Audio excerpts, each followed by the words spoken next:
think I got everything. I was ready to go, and then I realized, like, oh shit, I gotta wash my cup out. Okay. Okay. Hi. Hello, everyone. Happy Choomsday. It's a new week. It means we got a lot to do. I hope you're all having a good week. I hope you all had a very good weekend. Whether it was a long one, a normal one. I hope you enjoyed yourself. I hope you got some good rest, and I hope the week has been off to a good start. Hello, Standing. Good to see ya. Good to see ya. Welcome in. Hello, Leckers. And hello, Von Watchers. Happy Lunar New Year. Yeah, apparently it is just like a incredible convergence of events. It is the Lunar New Year. It is Fat Tuesday, which admittedly I don't know what Fat Tuesday is. There was a solar eclipse down in Antarctica, and the start of Ramadan. Damn. Truly, truly, it is a heavenly day. Is a Lunar New Year starting with an eclipse a good omen or a bad omen? I feel like it could be read either way. Though I will say, a Ring of Fire eclipse on the year of the Fire Horse. I don't know. That sounds like things are lining up in a positive manner. So let's say it's a good omen. I'd like to believe it's a good omen.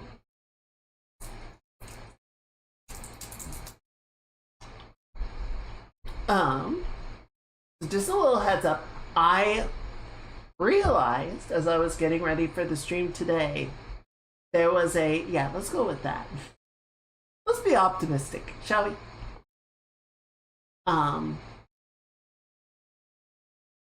So we had a drawing that we were working on, and I might have forgotten about it.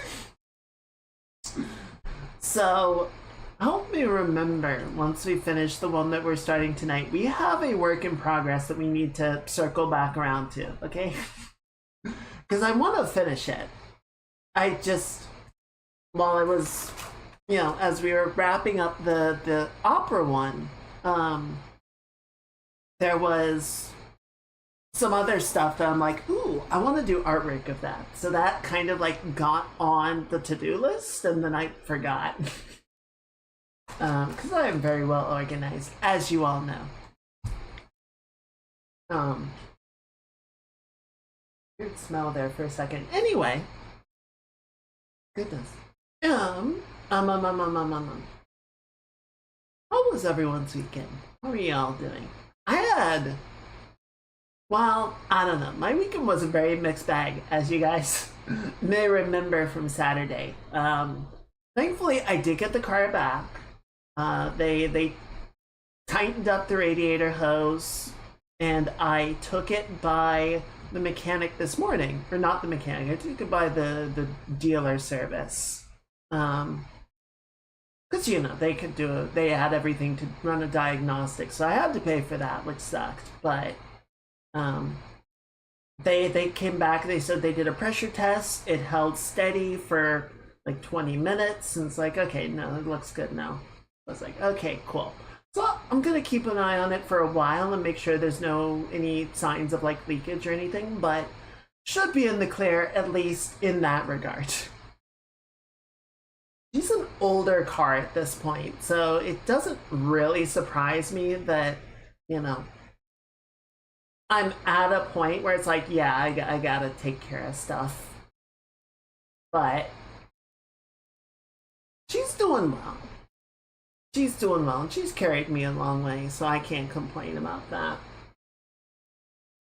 You gotta take care of the things that take care of you, So yeah, that little episode seems to be over and done with, thankfully. I played a little bit of Star Citizen, just a little bit. I wanted to try out some of the new missions that they introduced. So the event is still going on. I was able to finish that up. But the big thing that they added was, what's the word? Some introductory mining and salvage missions. So both have been in the game for a fair while now. Salvage is starting to get some improvements to the gameplay, getting it towards a more complete version of it. But there haven't been missions for it. The only thing that was on the mission board for salvage was you could purchase a claim, right? That there had been some scrapped ship that had been located, and you could purchase the rights to it, and the game would just tell you where the ship is located, and you could fly there and pull it apart. So it's not really it's not a mission, it's just you pay a little bit of money to bypass the hunt process. So they added a couple of missions for each, and the missions are okay. I think the mining missions are basically one of the big interstellar mining concerns, saying, hey, we want you to go find these materials for us, right? Go collect all these hand mineable gems, or bring us like 4 tons of one of these 3 materials, right? It's pretty straightforward. It kind of feels more like a tutorial mission than like something that you would regularly do. We'll get into that in a second, but the other one, the salvage, is actually a little bit more interesting, because the first mission is very straightforward. It's like, hey, go to this location, there's a ship there, salvage it and bring us 1 unit, box crate of the salvage material, and then we'll pay you for it. It's like, okay, cool, whatever.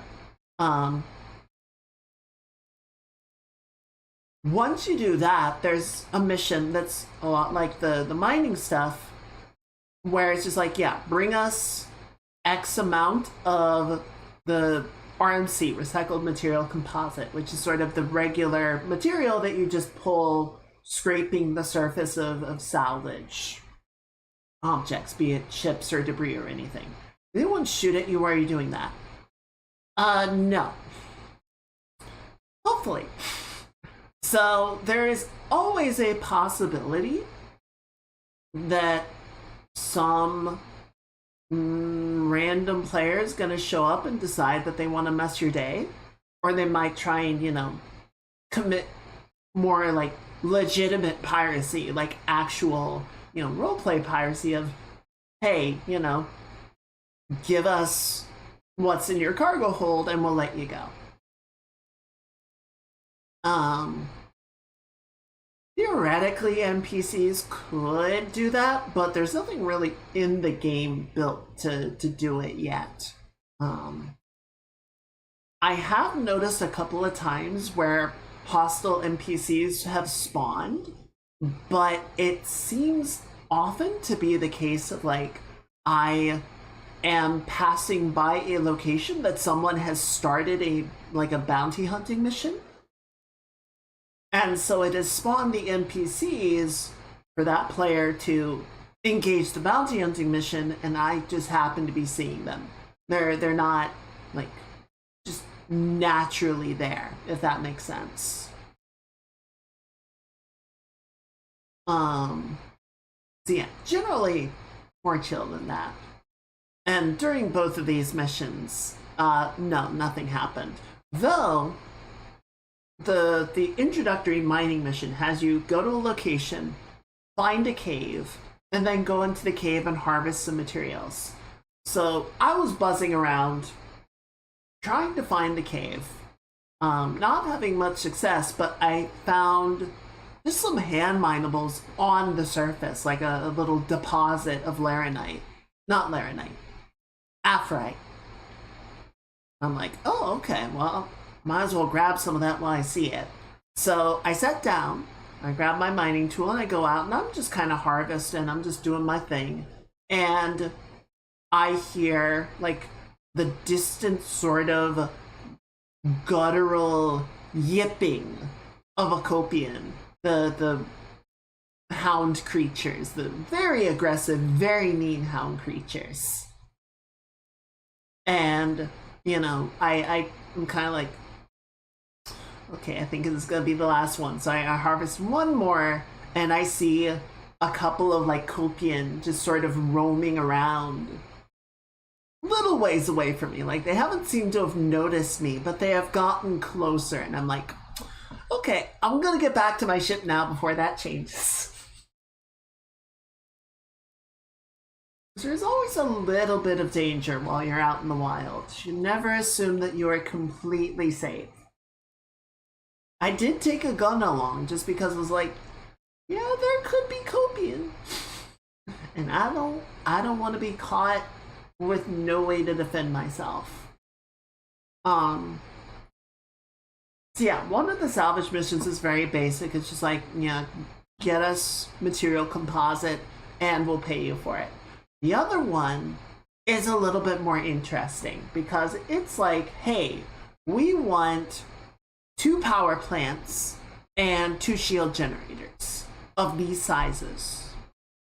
Or we want 2 coolers of these sizes. We want various components. This facility, this site, whatever, is working on something and they need components.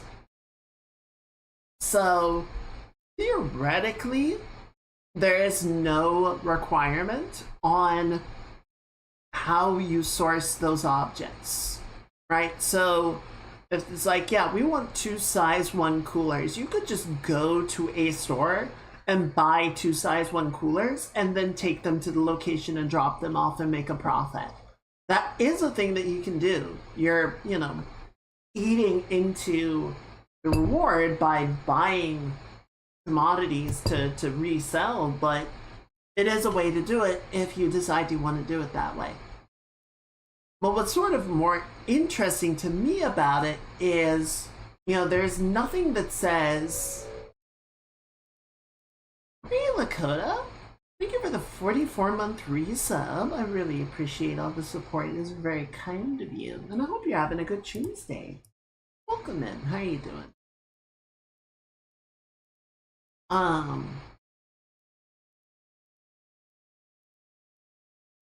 What's interesting to me about those missions, though, is there is no telling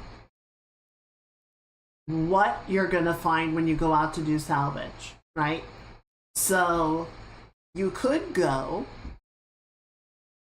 and find just like an Avenger, simple little ship, nothing fancy, doesn't really even have any components to ship right now because they haven't fully set up engineering for the ship. Or you could find a Constellation, which is a much bigger ship with bigger components. Or you could find a C2, which is a really big ship with big components. There's nothing that says what you're gonna get. It's fishing, right? So what's kind of interesting to me is I would not pick up any of those contracts right away. I would just be out doing my salvaging thing, and then I find components in the ships, I'll load them into my cargo bay and take them home. And then, I'll just have like my stockpile of salvaged junk, and I can go through the list and be like, oh, this person wants these components, I have those, and I can just grab them, load them into a ship, and take them where they need to go. So it's not so much like a thing that you would take the job, and then go try and do it. It's you get the stuff, and then you get the contract once you've met the requirements. So it's kind of interesting to me.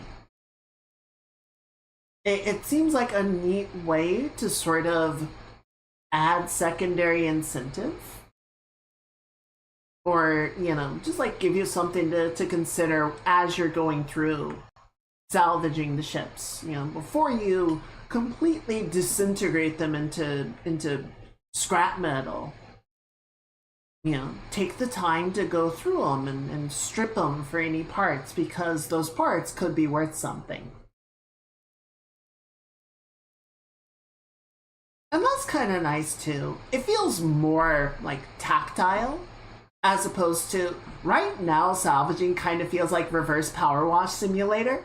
That you're just going around with the scraping tool, just kind of scouring the entire surface until you're not collecting any more material, and then you disintegrate the superstructure. It's like, okay.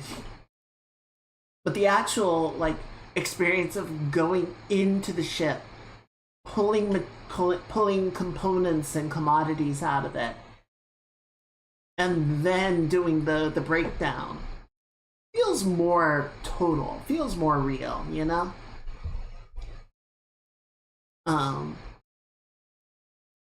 So the one thing that is kind of interesting right now, it's a bit of a shortcoming. I'd say it's okay, but is gonna need to be sort of reevaluated as other systems come online. Right now, like a mining job, it's like, hey, bring us 4 SCU of this and we'll pay you this much. And it's like, okay, I can do that, but I can make more money just selling it at the trade market, right? I am selling this at a comparative loss to complete the mission. And the reason for that is that, under the completed system, you would be working with this company. As you complete contracts for them, you build reputation, which unlocks access to better contracts, better rewards, and exclusive rewards. So you might be able to get your hands on components or blueprints for stuff, or access to ship skins and special equipment that you wouldn't otherwise be able to get at. So, it would be worth it to some degree to just sort of take the hit in credits, because you'll get stuff that you can use for better mining or salvaging or industrial operations in the future. But that part is not in the game yet. So right now, it's just kind of a profit loss.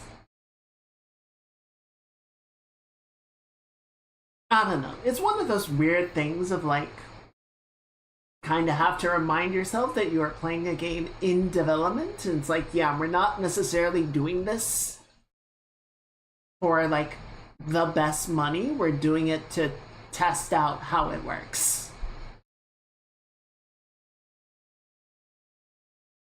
Later, we will get to see the actual pros and cons of doing things in different ways. And I think sort of the expectation is, it's like, yeah, the reputation grind is not gonna keep you engaged forever, right? There's gonna be a point where you just fill out that progress bar and you've gotten all the rewards. And at this point, you're an S grade miner. So now you engage in mining with or for an organization, or to trade to other players into organizations.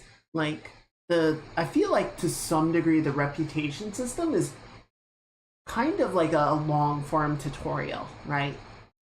That gives you rewards. It's very much watching the sausage get made, and it can be pretty gross at times, but it is fascinating. So yeah, I tried a little bit of that. Interesting first induction of the missions. We'll see how they develop them over time. The other really, so I finally played some Deadlock yesterday. I jumped in with a buddy and we played a couple of bot games and we played a couple of flesh bag games. That game rules. That game is super fun. It's a little sweaty. It's a little sweaty. But compared to something like Dota or League of Legends, it is, in my opinion, much easier to pick up. Um, it has a lot of similarities, right? Each side has a home base with lanes connecting the three bases or the two bases. There's 3 lanes and sort of an open map in between. There's, little creep monsters that run down the lanes, and you have to farm the creeps to collect money, buy items that augment your character. And then, you have abilities that you improve over time. So all of that is very MOBA-like. But then you layer in that it is a shooter instead of a top-down strategy game. So now you have to also be a halfway decent shooter. And it's like, oh god. But, I think people have started to recognize like there are different qualities of shooter in terms of like people's play styles. Not everyone wants to be like a super sweaty headshotter. Some people just want to be able to point and click. So there are different characters with different strengths, and some of them rely more on their abilities and some rely more on shooting. And the items themselves, in my opinion, are much easier to understand than MOBA items. Like, it does a much better job of saying, if you buy this thing, it's gonna help you out in these ways. And it also has like recommendeds of like, okay, you buy this item, it will decrease the cooldown or augment the strength of one of your abilities, and you can choose which ability you want to apply it to. The game recommends you apply it to this one because that will sort of go the farthest towards the objective that you are trying to set in your build. The other really cool thing is outside of the game, you can run around and do a bunch of practice and theory crafting and build crafting and whatnot. And, you can go to the shop and it'll show you all the items that you can buy, categorized by which of your 3 stats it augments. Sort of what the general purpose of the items is. So that's fine. And then the top tab is your recommended one of like, you should buy these items because it will help you in these ways. It'll buff you. It'll buff your stats. It'll buff your movement. It'll buff your abilities. Whatever. But then you can make new recommendeds, right? You can say like, okay, well, I'm playing this character. I want to go max support. I want to be able to just stand there, shrug off enemy debilitations, and keep my team alive. That is the only thing that I'm concerned about. I'm not going to be trying to shoot anybody. I'm not going to be trying to get any kills. I just want to run support. And so then you can put together a build plan of, I want to get this item and this item and this item and this item.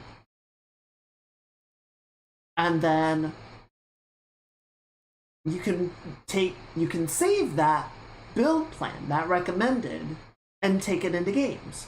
You can also export it and share it on Steam.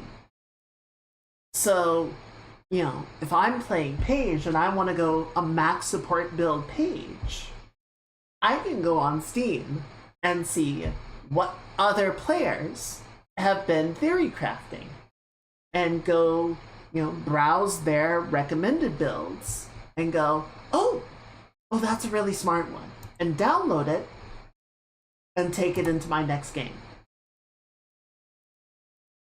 So I don't know. I feel like economy and build strategy are like the most complex big brain parts of MOBAs, and they've done a really good job making that more approachable.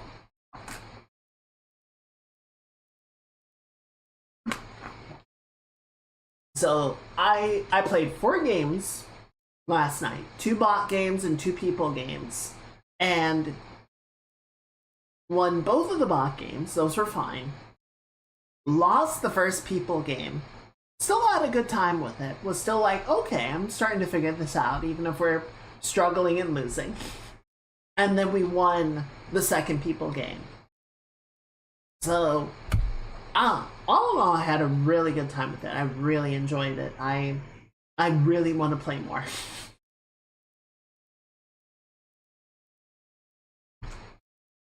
It was helpful that, I don't know, I definitely expected a lot of flaming and trash talking in the people games. There wasn't a lot of chatter, which I was a little surprised about, but it was welcome that people, you know, excuse me. Sorry, the old adage of if you're not going to say something nice, don't say anything. People seem to actually kind of be adhering to that, and I'm sure it was just, you know, it's a small enough sample size. I'm sure there is an infinite amount of sweat, right?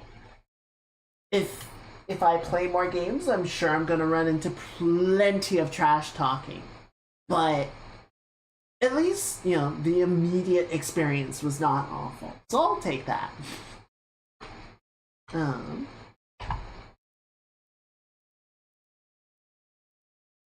Beyond that, I did take yesterday off. I called in sick because, you know, the whole weekend was just kind of so chaotic and more than enough that I was just like, I'm not gonna deal with this. I don't wanna deal with work. And, you know, a bunch of people had the day off anyway. It's just like, whatever. So yeah, I ended up taking yesterday off. I just kind of worked on some stuff around the house. I did some cooking. I did work on the model, so that is coming along pretty well. I'm happy with the progress. And the body is like mostly done. There's a couple of things that I want to double check, but I think most of the like redrawing and everything for that is good. What I did kind of realize is a lot of the changes that I have made are good in theory, but I haven't actually like tested them. I haven't looked at how they're gonna move and animate and all that. So before I spend any more time like redrawing stuff or making new stuff, there's a couple things I want to touch up. But I think before I go in and do like all of the outfit redraws and such, I'm gonna go ahead and get the Live 2D models set up and start sort of getting it built and structured and all that. Just to make sure that like, yeah, this is working the way that I think it's going to, and it does work. It does look good. Because it doesn't, you know, it would kind of suck to put a bunch more effort in just to kind of discover, oh, none of this is functional. I gotta throw half of it out, you know. So yeah, I think that's gonna be sort of the next part where we're gonna sort of take things a little bit out of order just to make sure that we're actually like doing things that make sense. But it'll be worth it.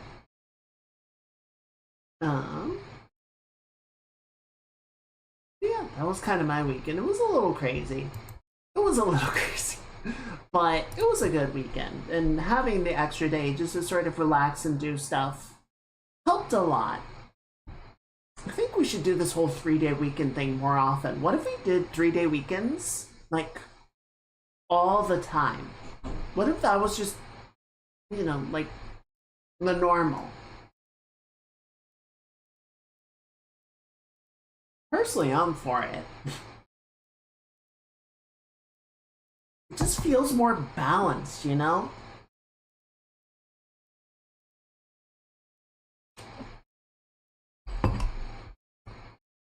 Alright, so, how do you guys feel about doing some art?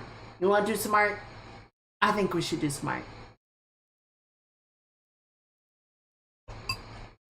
I think we're obsessed with art. I think we are, and I certainly cannot speak too badly to that. Like, I am a very, like, doing obsessed person. I'm very, like, I guess you could say fixated on getting stuff done. I don't like going through an entire day having not, like, done anything or worked on anything. Sometimes I allow myself, but I have to, like, allow myself, you know. I have to say, like, no, it's okay. It is not a default for me. Um but I don't know. I think there's still, like, a difference between working on something for yourself or for your own betterment or your own satisfaction and working a job.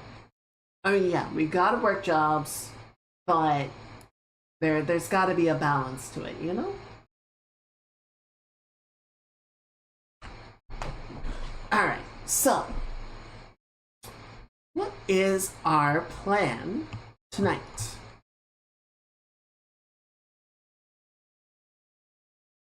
So there's a couple of things that I want to test. Well, I say that.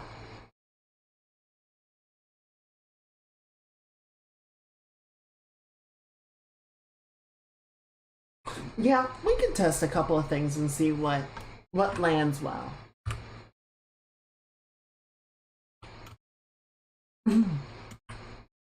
So there's a couple of poses that I think we can play around with. But we're gonna sort of start with the one that I had in mind originally.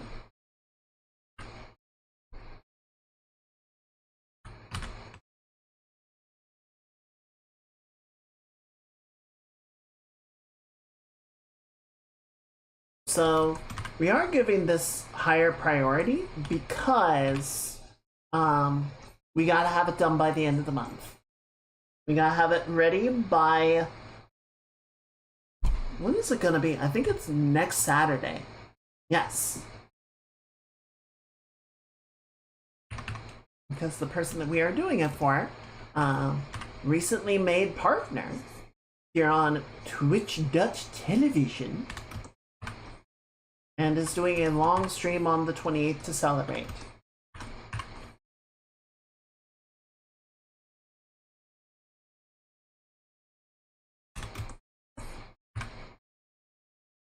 So that's kind of the plan. Yeah, so I had this idea and I had one other idea, which is not so time sensitive. So that's kind of how things settled out, or shook out, I guess you might say. Like, okay, well, we have this thing, and we need to get done by the end of the month, so that takes priority.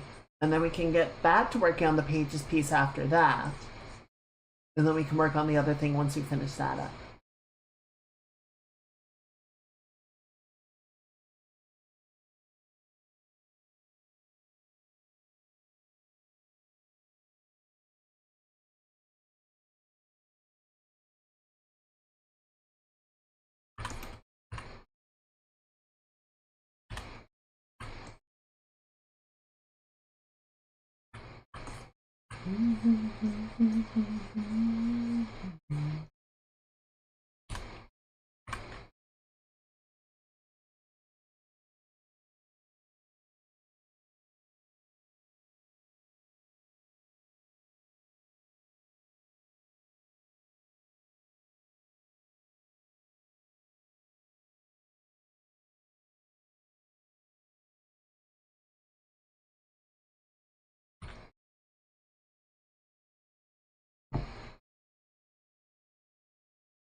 I think you're right, though, Standing. Like, I think there's two sort of big giveaways in the sort of societal fixation with work.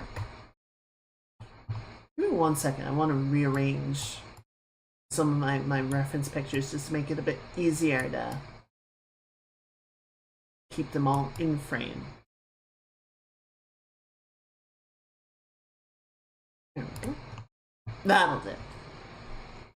So, one is, a lot of times you're like at a get together or something, meeting new people, you introduce yourself, and a lot of times you say, you introduce your name and what you do for work. Like, that is, for a lot of people, like the second most qualifying identifier after your name.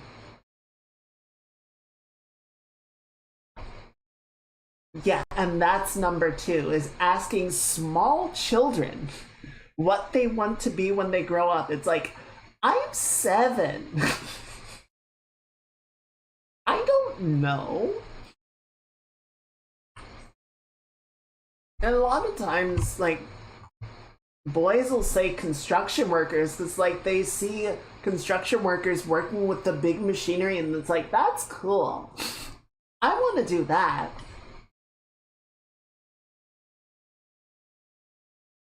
It's like, you know what? Sure, kid. Oh, fuck, I forgot the timeline.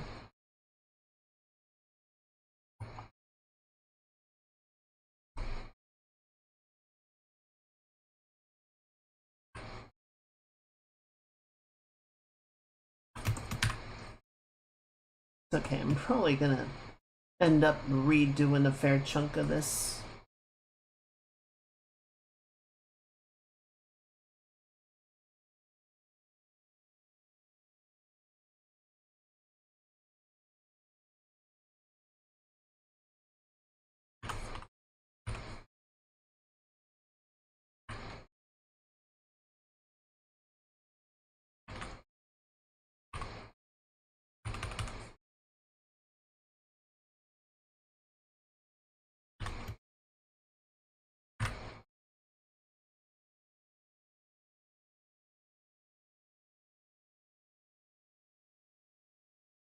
Okay, so this is pretty one-to-one with the drawing I adore.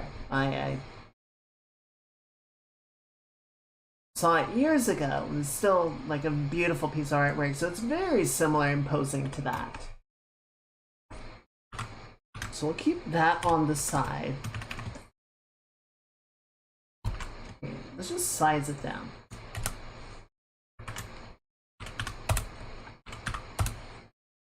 I want to try a bit of a variation on it, just to sort of see, like, get a couple different ideas going, right?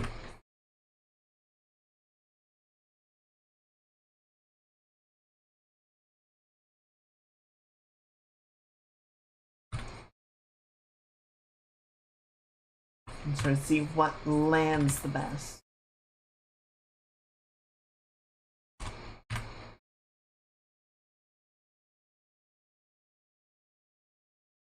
I think this might actually have... Get back! I have a stabby.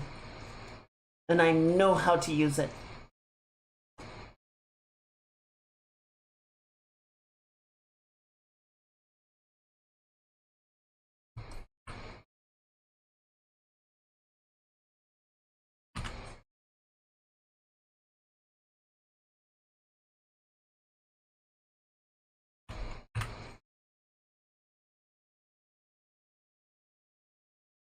Let me check something really quickly because I feel like this might actually be appropriate.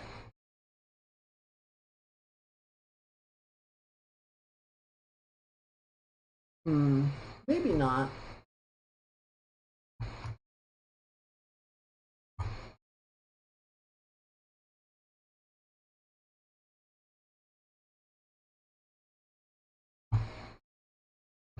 No one's standing on my.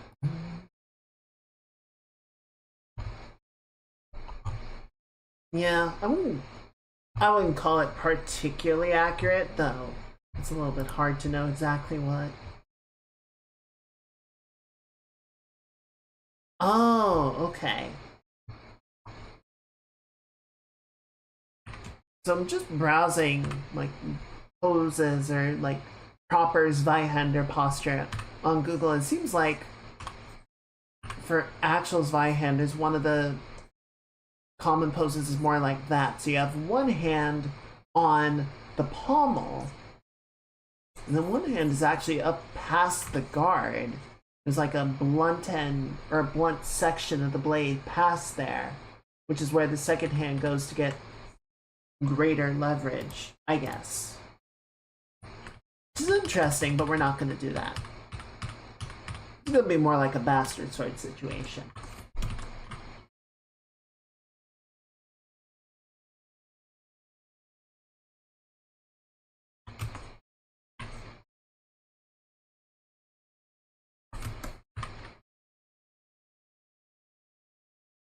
Admittedly, I'm drawing a very long sword for a bastard sword, but it's fine.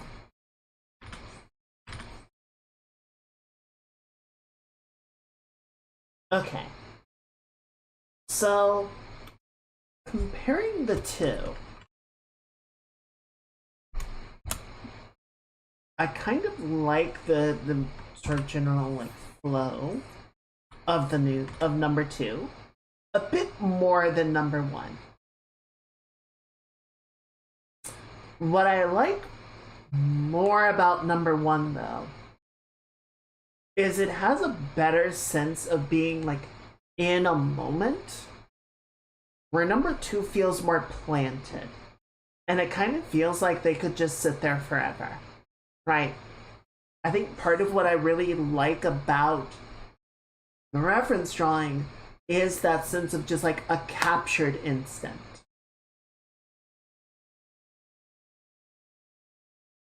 So, as much as I find number two interesting, I think I want to sort of give one more. I want to do a second pass on number one. We're gonna put this up here just as a point of reference because I don't hate it, right? I'm just like, no. So, for the sake of argument, we're gonna try one other pose.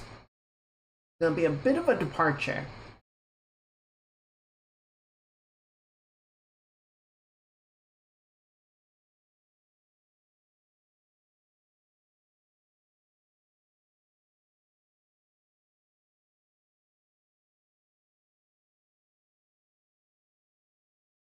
Admittedly, I'm doing this. I'm like, how do I do this?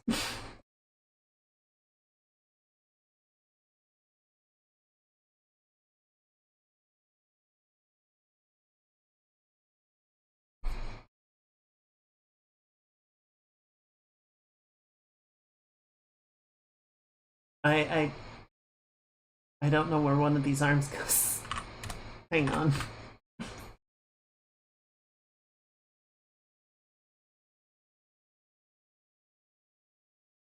Hang on. I need to try this pose. I need to figure out what I'm doing. Give me a second.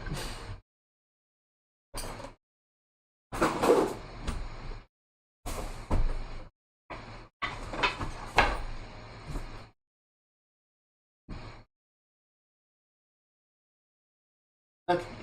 Arm is up. Okay, so one of them is like level, and the other one is sort of wrapping around the torso. Cool.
Yeah, I don't know.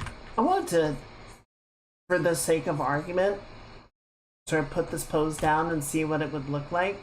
Admittedly, I'm doing it very roughly, so it's not the most flattering, but I think we're gonna try to keep to the original plan.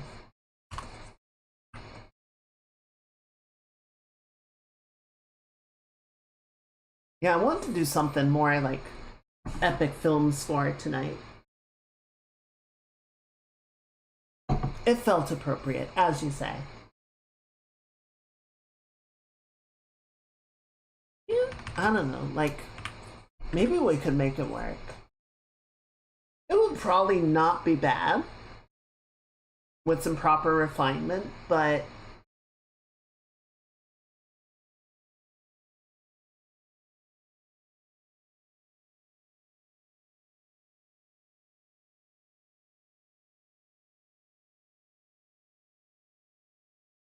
okay, I say that. I say that. I want to test a couple more things.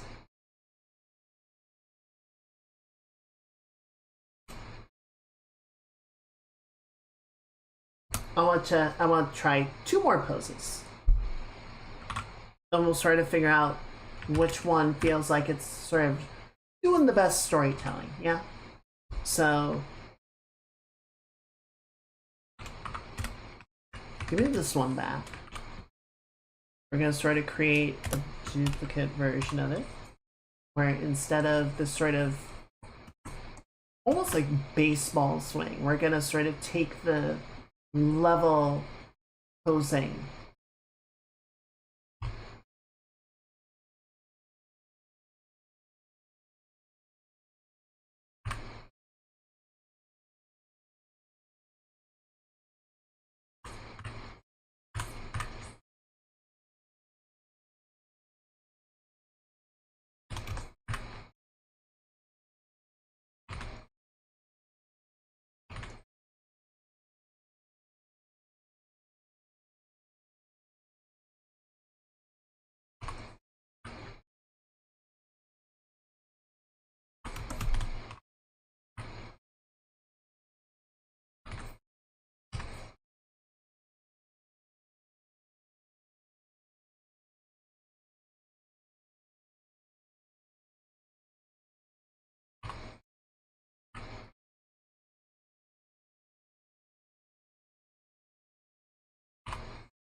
A bit more like forward leaning than the previous attempt, right?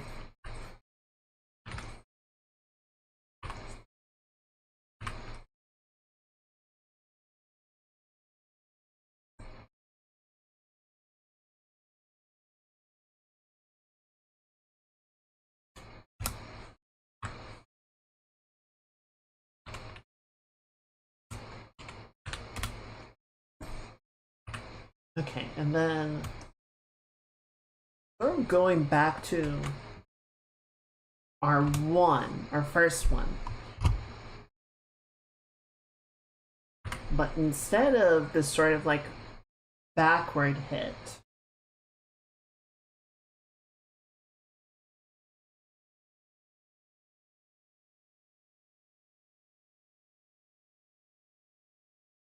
how would I want to do this? Okay, so shoulders are going to be up like this.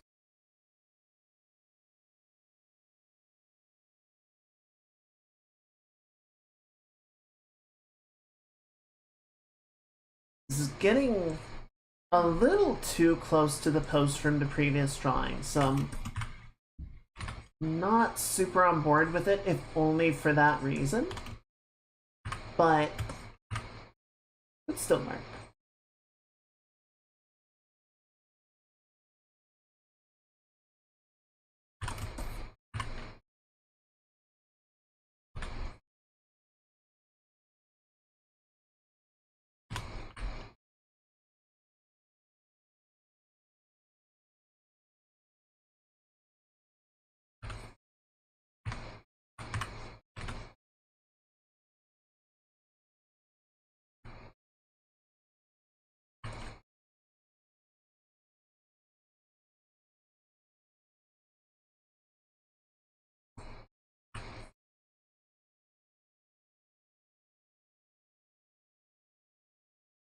Yeah.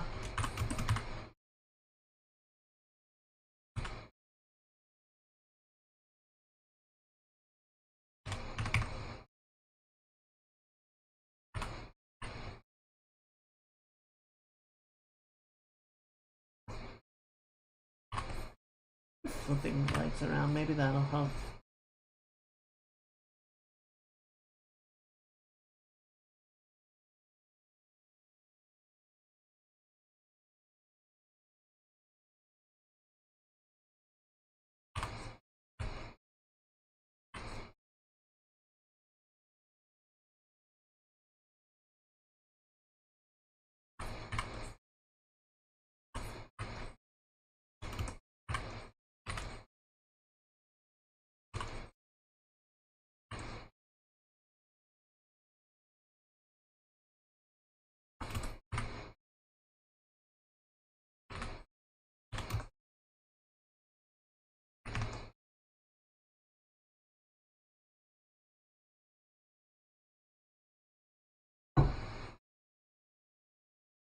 Okay, I do think that feels a little bit better.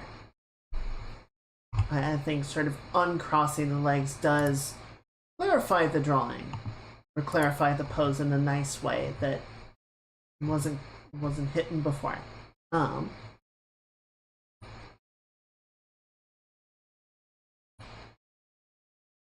so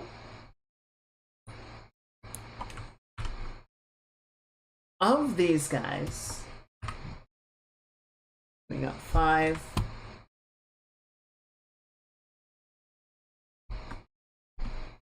4, 3, 2. Purposely throw a deadlock block in. What's going on now? Jesus. That's impressive. Hello, Mage. Happy Choomsday. I hope deadlock was going well. Aside from getting stuck in bot hell. Hopefully it was educational, though. We are playing around with some poses for our next drawing. We're figuring out which one has the right storytelling, the right sense of motion, action. How are you doing? How's your week going?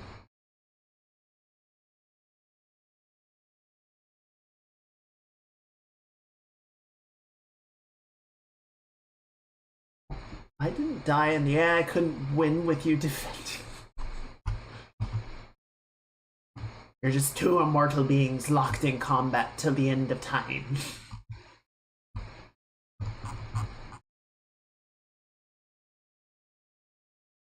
Oh no. Chat, are you feeling any of these in particular? Makes me think of the scene where Darth Maul versus Qui-Gon Obi-Wan. I have opinions about that fight, but no. No, I think that's kind of cool.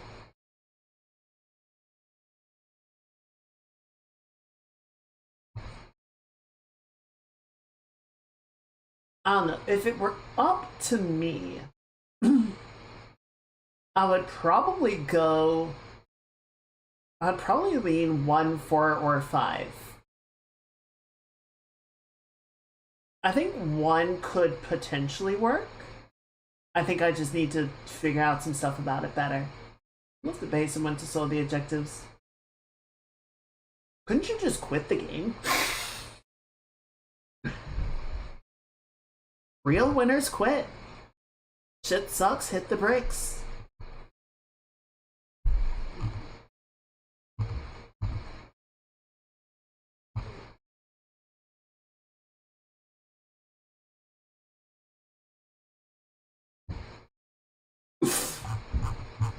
Mage, that sunk cost fallacy, don't do it.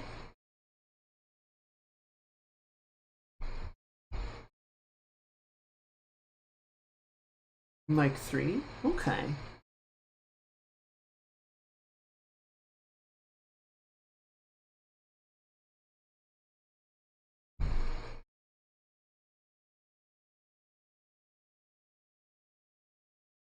Or 5. Okay.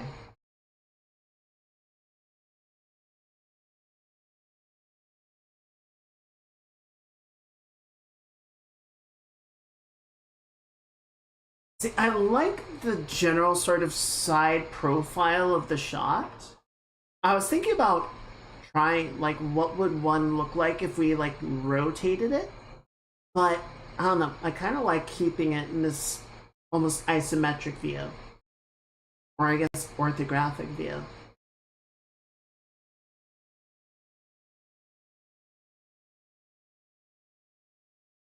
Well, we're doing an art piece for a streamer who's just got partner. Um, they recently got sort of like an outfit of some knight armor for their model, and I thought it would be nice to do something for it. I got a couple of different pose references. One of them is a piece that I've loved for a long time, so I was sort of thinking of replicating that, which is what number one is, but I'm not quite happy with like the general direction yet. So we were playing around with a few different ideas.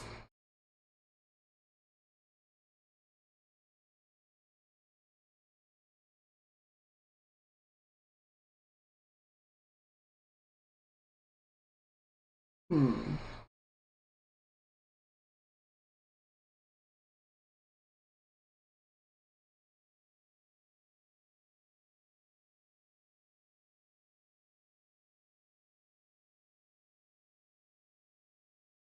The Beatner sense.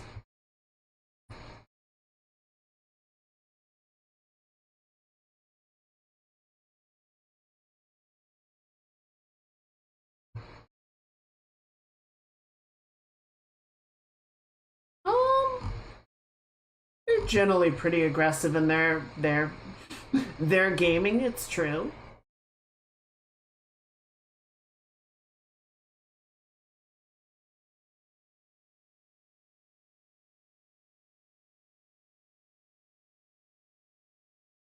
Okay, let me throw one more into the mix just because this does kind of work. It's not the most interesting, but it could be fun.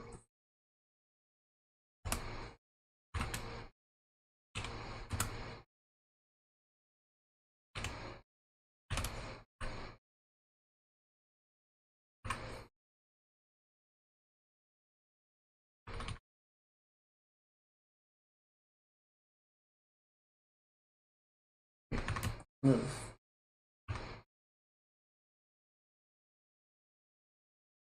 That's fair.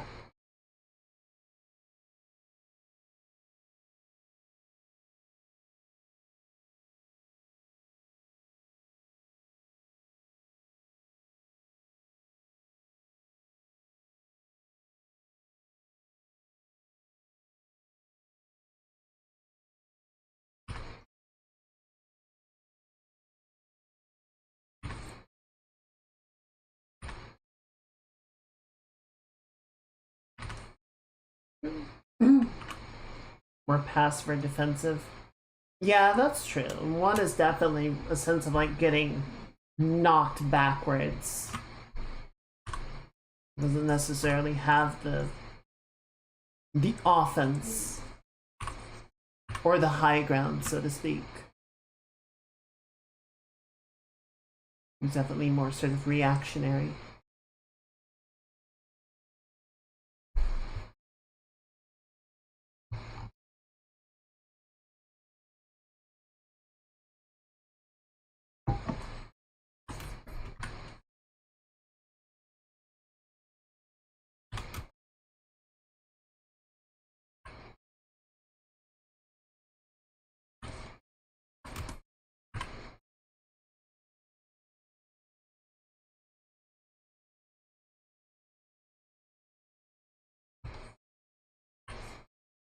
Yeah, so that's apparently an actual like Zweihand, their posture.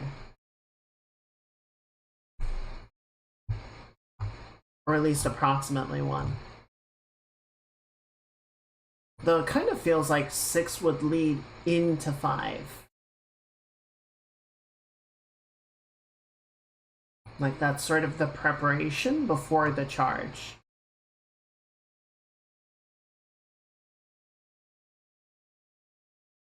So yeah, if we're going for pure, if we're going for like a caught moment of action,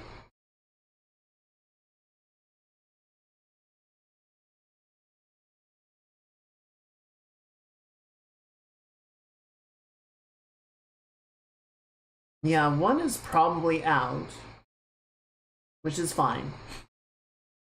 I can still appreciate the original piece even if I'm not recreating it. Two is probably out. Um, I do kind of agree. I like three more than I think I like four.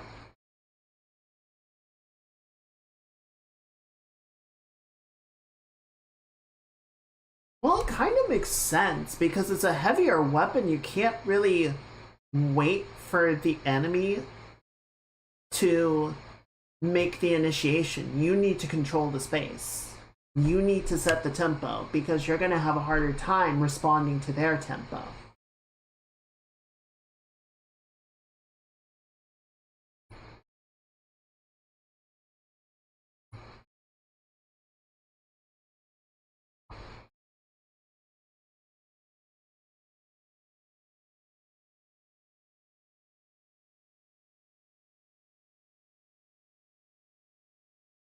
Hmm. I think the main thing that's a little bit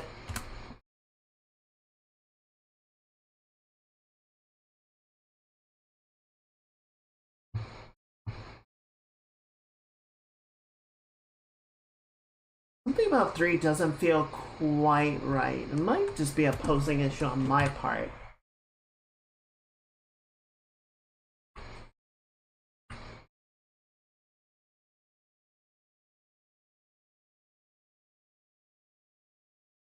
Hang on, let me try this out again.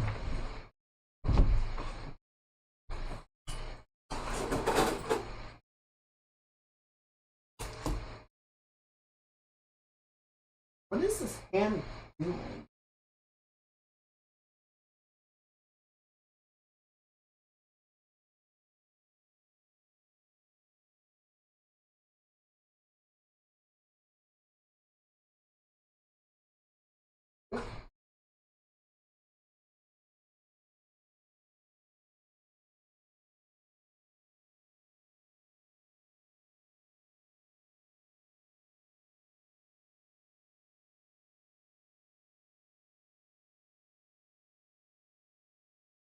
Hmm. Okay.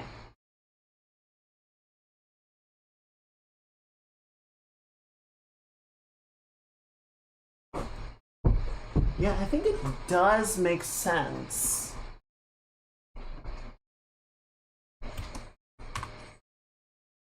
That this leg is gonna be, or this arm is gonna be level.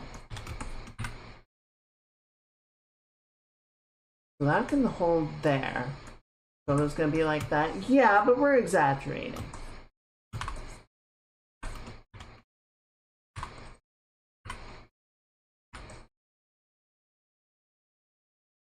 And then this is gonna kind of come in like that.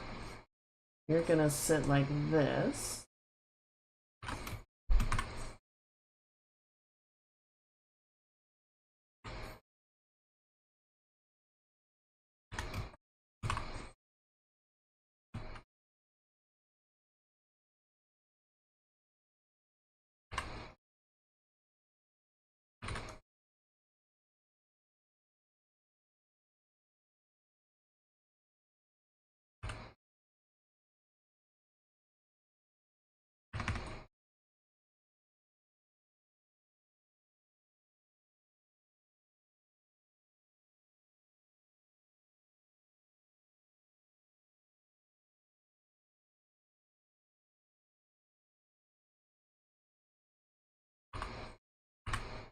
Okay, and then if we drop this shoulder down more.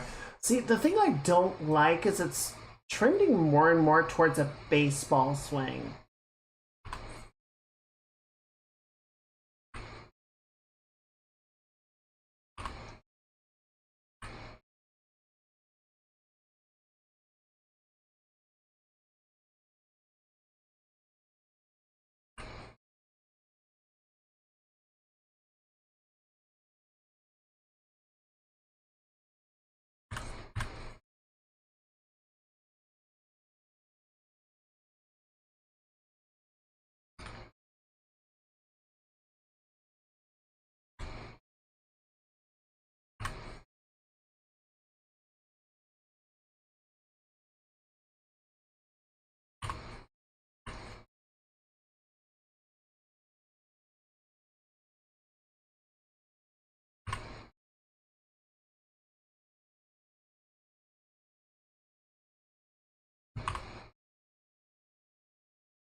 Let's see, if you're going that way.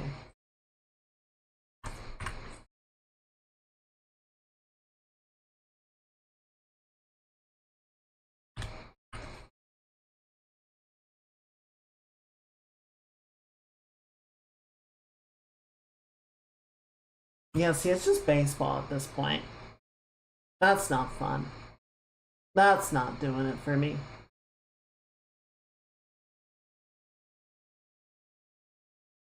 I killed it. It's dead now.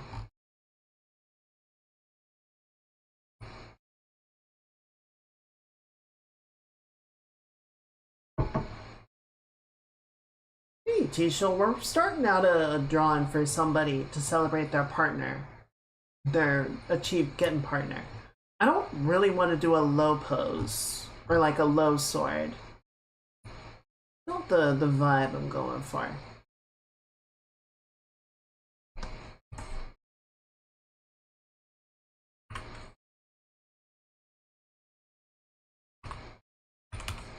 How are you doing, Tisha? How's your week going?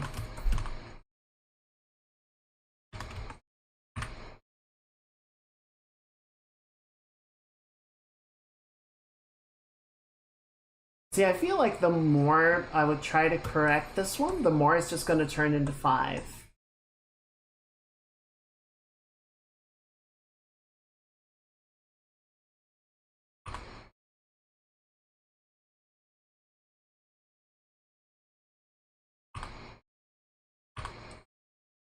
And try one more thing just to see if we can get it kind of working.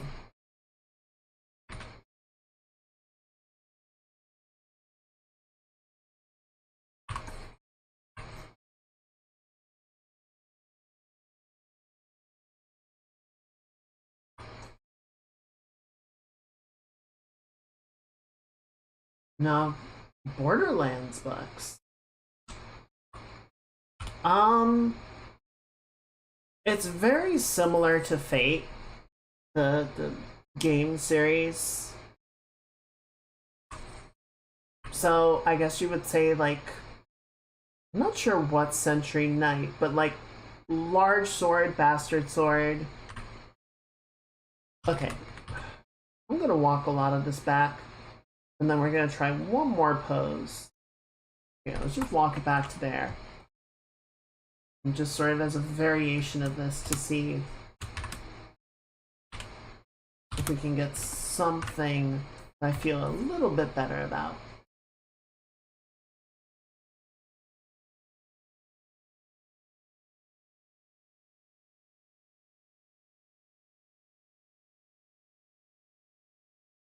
Four. Yeah, but see, four and six kind of feel like what's gonna lead into five, and five feels more interesting than either of those. Howdy, Sonic. How's your Tuesday going? Welcome in. I see that. It's working for me. Hope you're doing alright.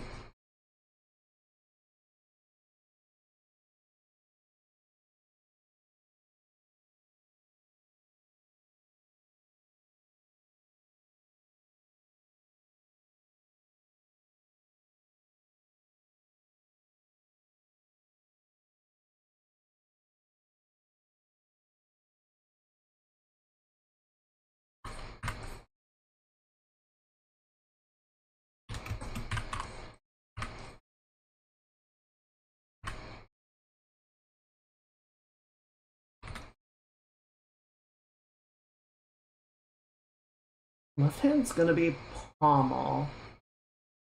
We might see a little bit more of this arm. Like that. I think this is gonna be more elevated just to sort of get the repair stuff. It did. I took my car by the tech today. And they were able to run a test on it and said everything's looking pretty good. So hopefully that at least is resolved. But I'm gonna keep an eye on it for a little while and make sure we don't see any more signs of trouble.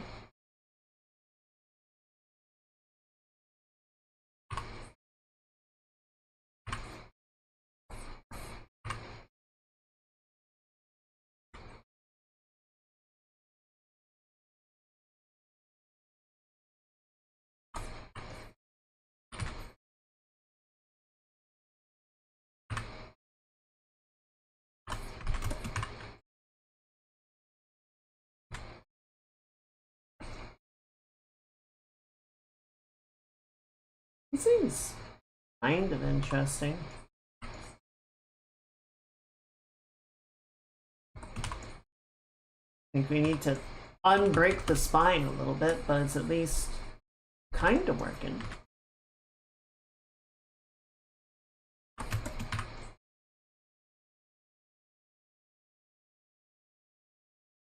I might still go with 5.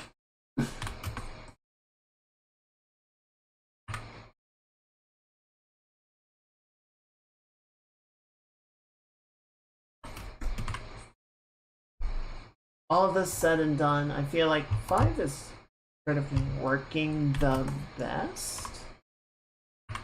It's making the most sense, I think.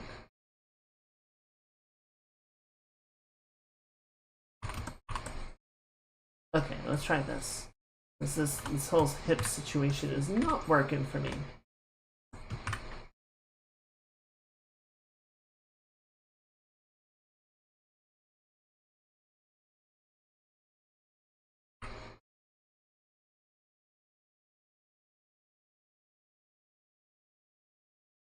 Oh, thank you.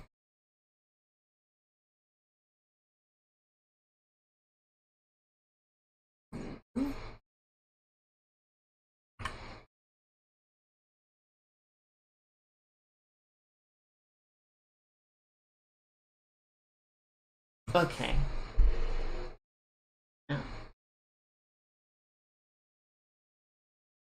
Yeah, see the problem with this is there's no through action with it.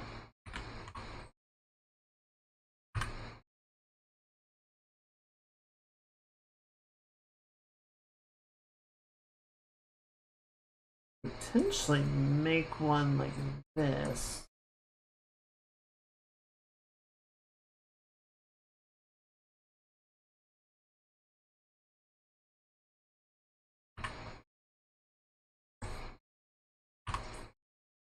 I feel like it's just getting weirder.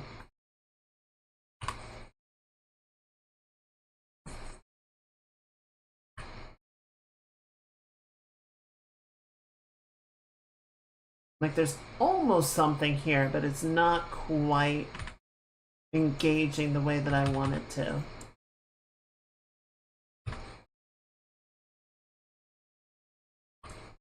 Let's get rid of that. That's certainly not helping.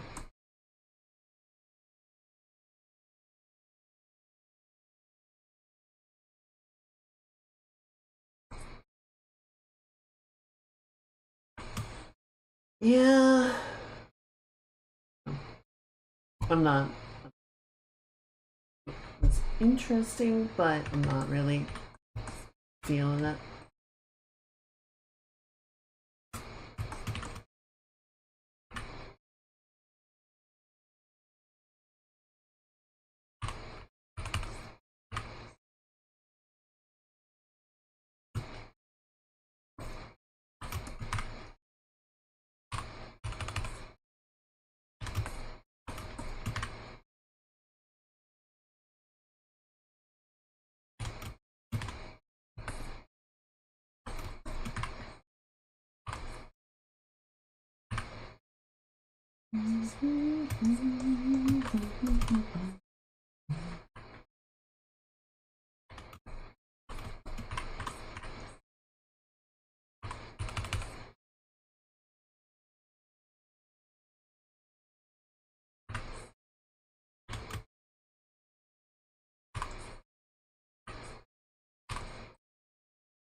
That's a really long arm. There we go.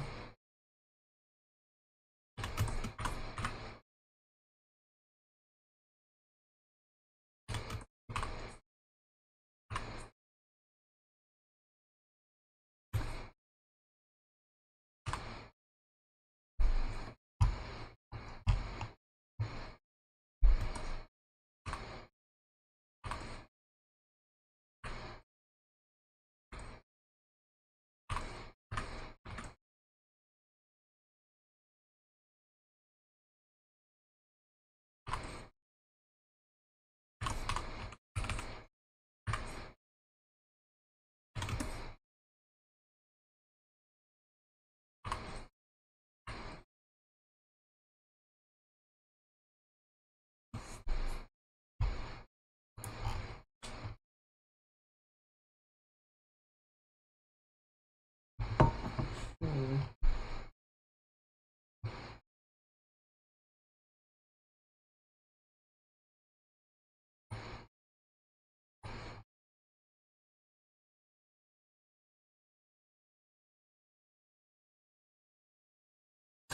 Yeah, I just feel like 5 is coming together the most naturally. I feel like everything else is just kind of struggling to find its footing.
Okay.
Yeah.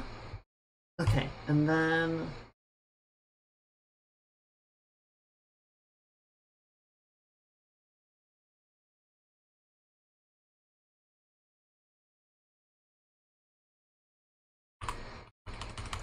okay, so I think this hand needs to be a little bit farther back.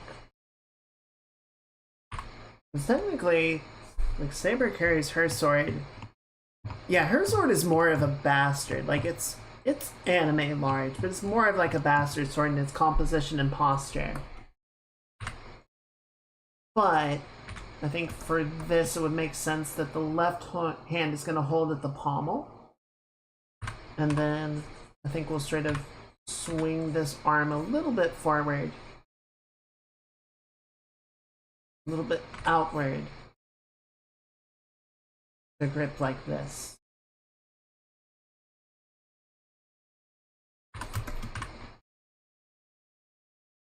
And then the cross guard will be about here.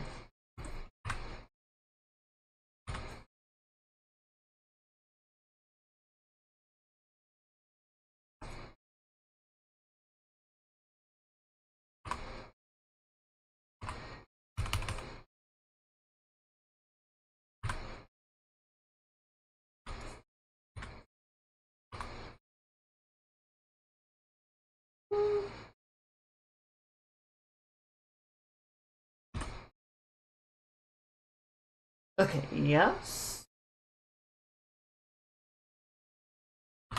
We're gonna do one more thing. Because I feel like in trying to sort of refine it and make sense of it, it's gotten very stiff. I like to do sort of a second pass of it, right? Was sort of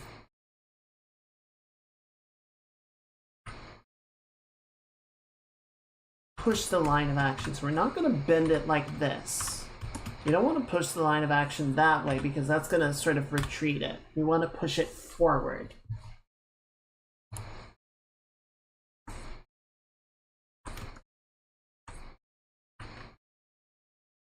That's going to sort of extend back more up like this.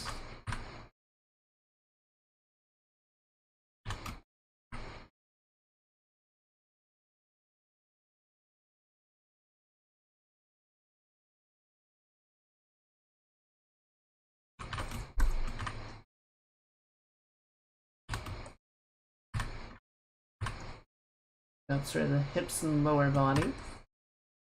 You have to raise the leg. That.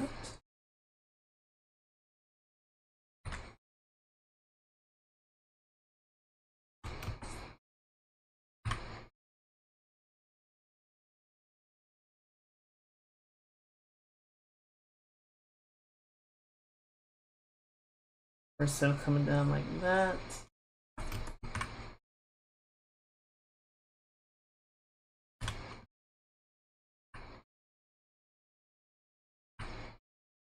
Yeah, just more artistic liberty than anything. I like this sort of level shot. The forearm can slightly break it, but like the lower part of the forearm will be level. Got the hand right there.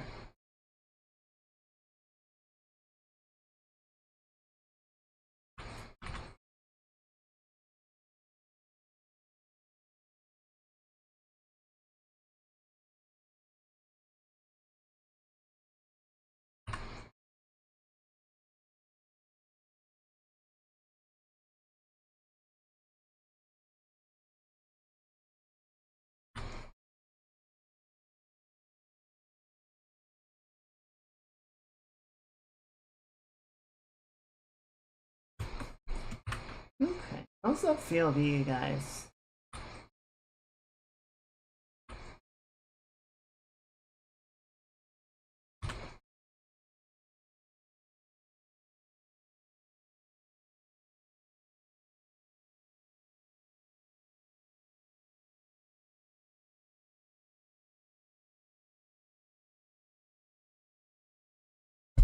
So yeah, now if we get rid of 5, much more fluid movement, I'd like to think.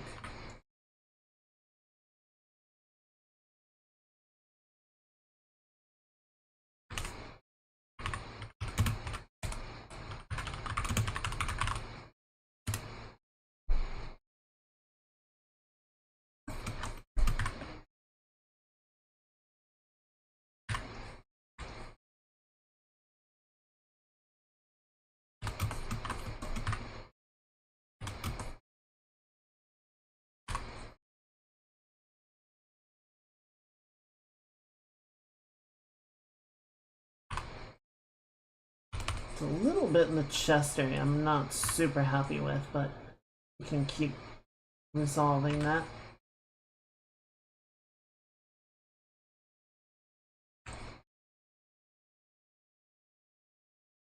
Actually, no, don't round that out, right?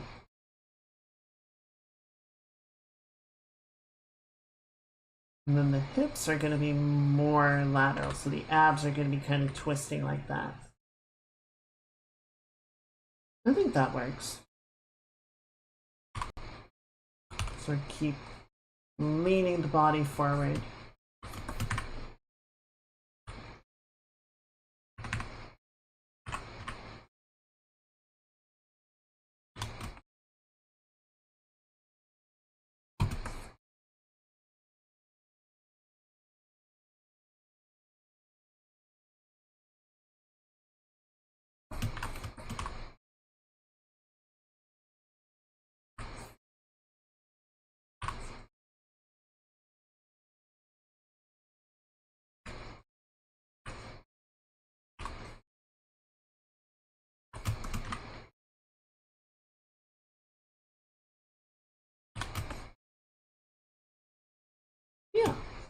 think that's all right.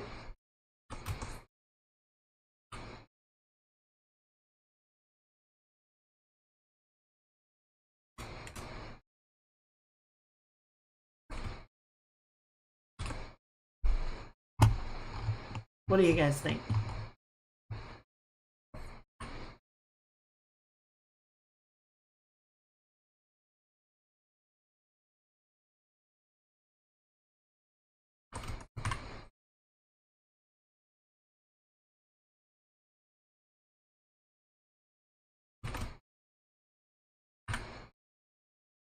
Okay.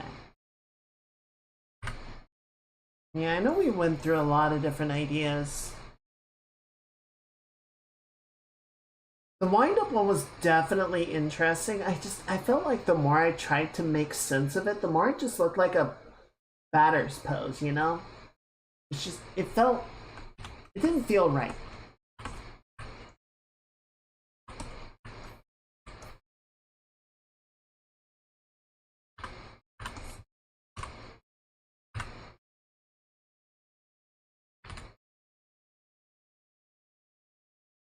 Okay, so I do want to sort of billow the dress a little bit here so that we can see the other shoe and sort of provide some definition, right? We're gonna have, it's actually a really good sort of trick that I'm gonna pull from this piece, that it's like kicking the knee up, so the fabric is gonna sort of drape off of it. So diagonal line, the leg coupled with the horizontal. Yeah, so I definitely want to have this just to really sort of like establish the strength of the driving point. And then yeah, having that really strong like forward momentum.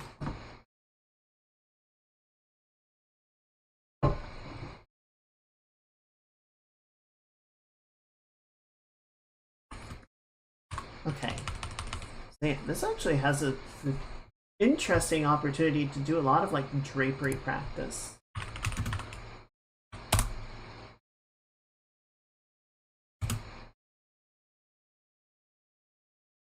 Not exactly intentional, but I'll take it.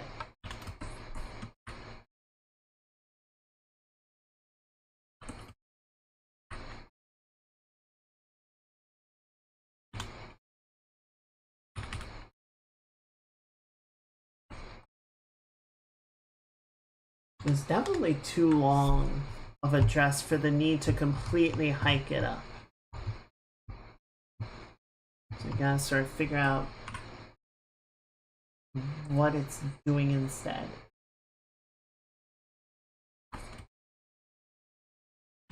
We might just have to lose the foot. It might just not show up. And if that's what happens, that's what happens. Yeah, what they said.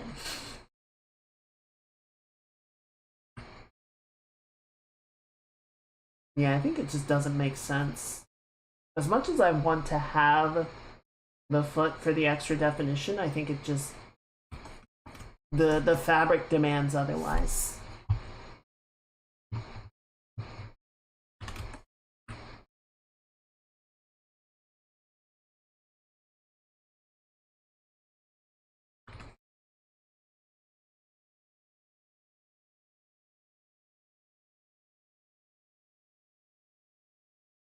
And you know what? That's okay.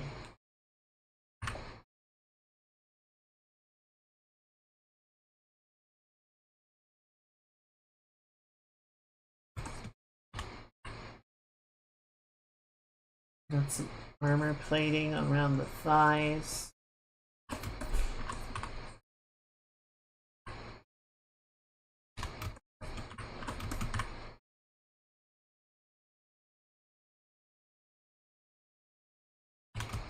God, full armor is so much hotter than bikini armor bullshit. Someone made an excellent point that bikini armor is like survivorship bias, or it's like inverse survivorship bias.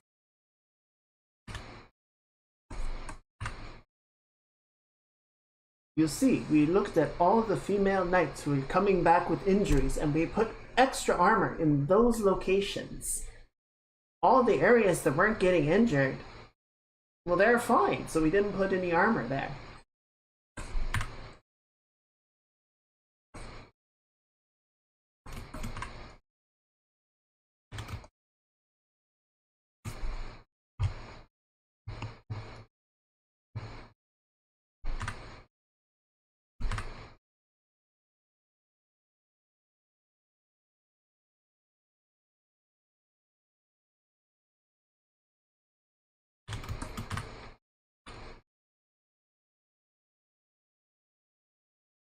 Okay. Gonna increase the size of the gauntlets a little bit, right? And we're gonna have some bouffage around the shoulders, where it feed into the shape of the vest. So this is gonna be a little bit rounded out like this.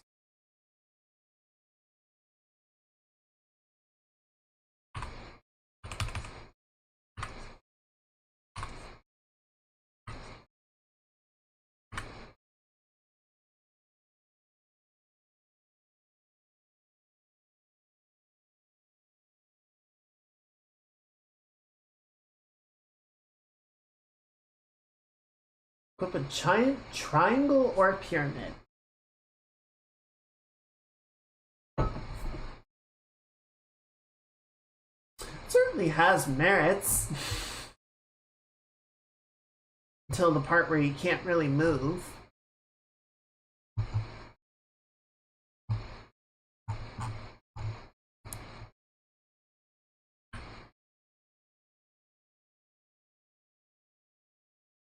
Yeah, if there's one slight weakness I would argue with this outfit is that there's not a lot of breakup in the midriff. I feel like mobility would be somewhat limited, but maybe it's enough.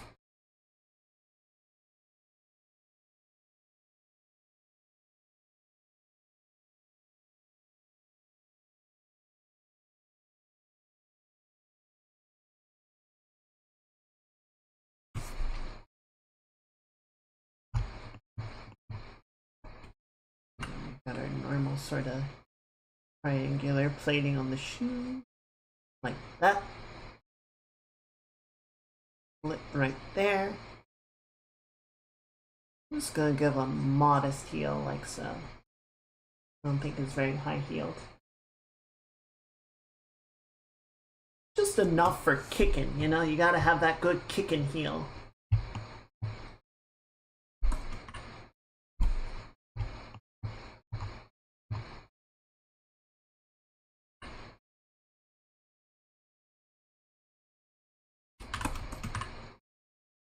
A lot of the reference that I pulled for this was Saber's outfit.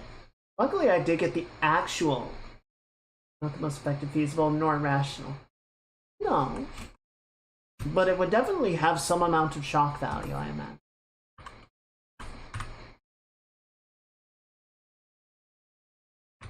Sir, there appears to be a giant triangle lumbering towards us. What should we do?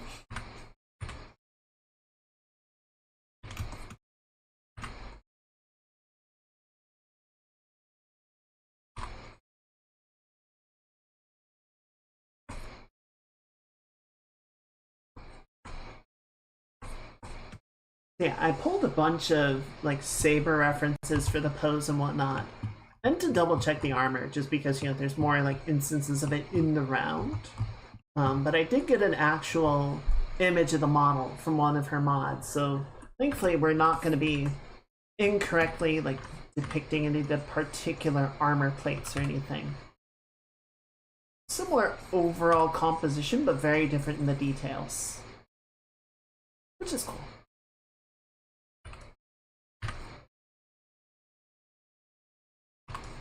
I'm not drawing this correctly. This is just kind of a over and out piece.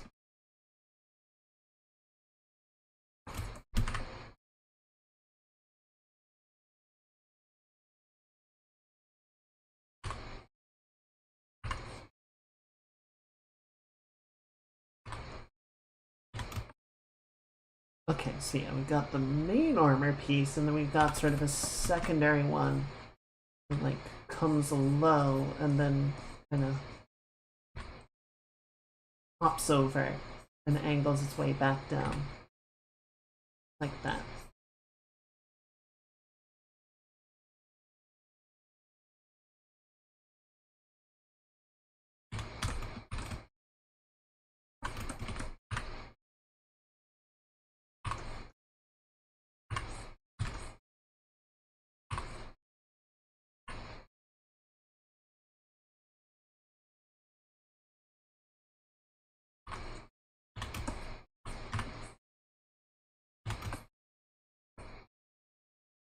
Don't move, boss.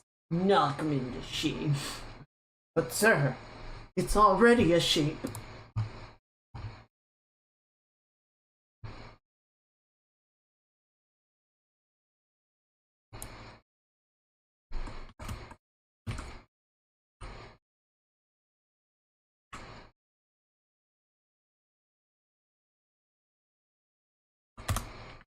Okay, that seems about right. And we've got belt, the girdle. Is it a girdle? What part it specifically is a girdle?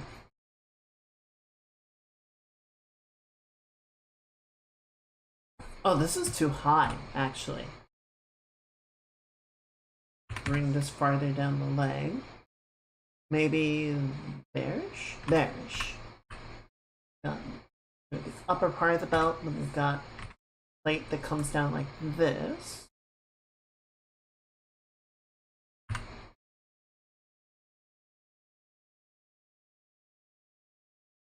Then that's going to meet up sort of in the middle. This actually needs to come farther over like so. And we've got sort of a hexagonal plate in the front. Sort of rupee shaped.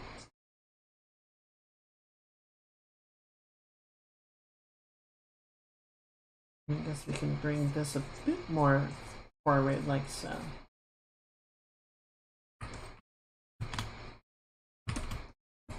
Yeah, breastplate's gonna come over like that. We've got sort of the black cloth over top, like so.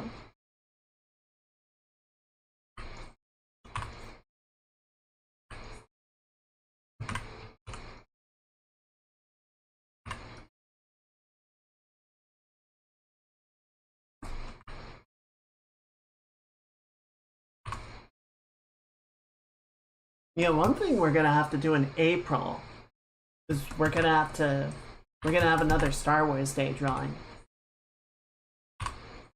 People really seem to enjoy, and I had a lot of fun with last year's, so I definitely want to sort of continue in that direction. Like, I like Jedi and everything, but I love the spaceships. The spaceships are so much fun. Doing the big space battles. I'd probably stick to Imperial era though. I don't know, none of the like Clone Wars era stuff is as iconic to me, and all the stuff in the sequel trilogy just feels like a ripoff of the Imperial era. I'm having a hard time really thinking of anything like unique to the sequel period in terms of like look or visual interest. You know? It all just feels kind of derivative.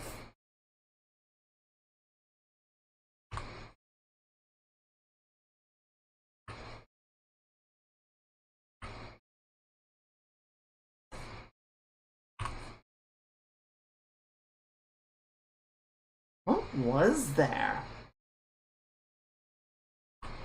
So there were those speeders in episode 8.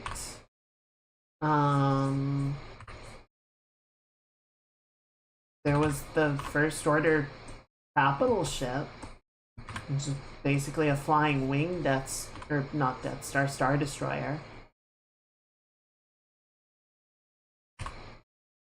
The heavy AT-AT was kind of cool. Old Republic or KOTOR ships. Let's see. SWTF. SWTF, you looks like you typoed shut the fuck up.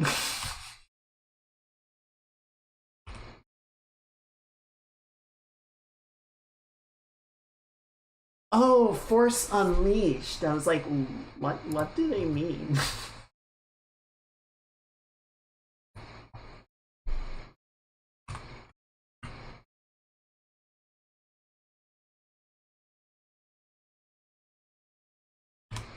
So, I will say there are some cool designs in the Old Republic and yeah, let's just say Old Republic era, Knights of and the MMO.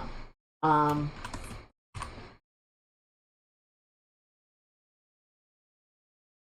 I'm sure if I drew some of those, like there would be people that would pop off and be like, "Oh shit, it's the thing." But beyond, oh god, what was it called? The main ship in Old Republic for Knights of the Old Republic.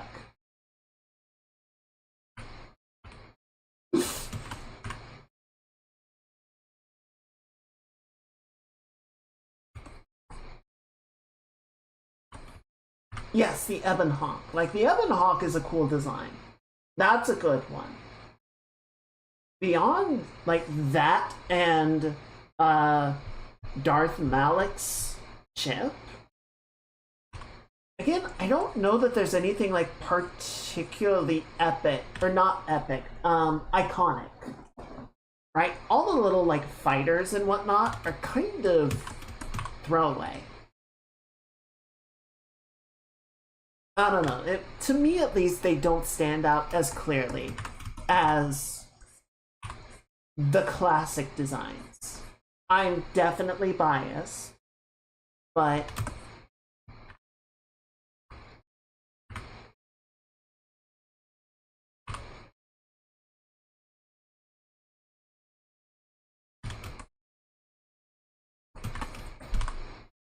that is my opinion. Old Republic had the Corvettes that each player gets, and you get to do the little rail shooters, and it's your mode of transport between the planets. A lot of those were actually pretty cool. I actually liked the Jedi one. I know a lot of people kind of ragged on it. I thought it was pretty cool looking. I thought it was a nice sort of it I understood where it sort of sat in the timeline of ships of its class, and I was like, oh no, that's good. Graves rules, doesn't she? She's so much fun. She's a lot like her basic like gun kit is a lot like Moira in Overwatch. Just without the healing. It's just all pain. And then you get Tesla bullets and you just evaporate waves of creeps. And then the skulls are really good harassment. Though I didn't realize, like, it took me until I started playing Graves against actual people to realize that the skulls can be killed. Like, the skulls have health bars and they can be shot. And I'm like, oh shit. So you can't just kind of throw them willy-nilly. You gotta plan it. Did you secure the relic? Yes, my lord. The chin of Malak.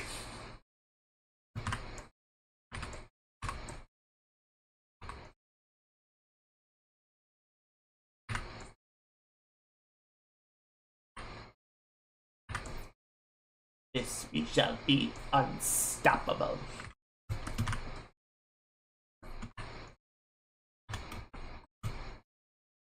The other day, I was watching someone did a recreation of the Anakin Obi-Wan fight from episode 3, but they recreated it in the style of the animated series.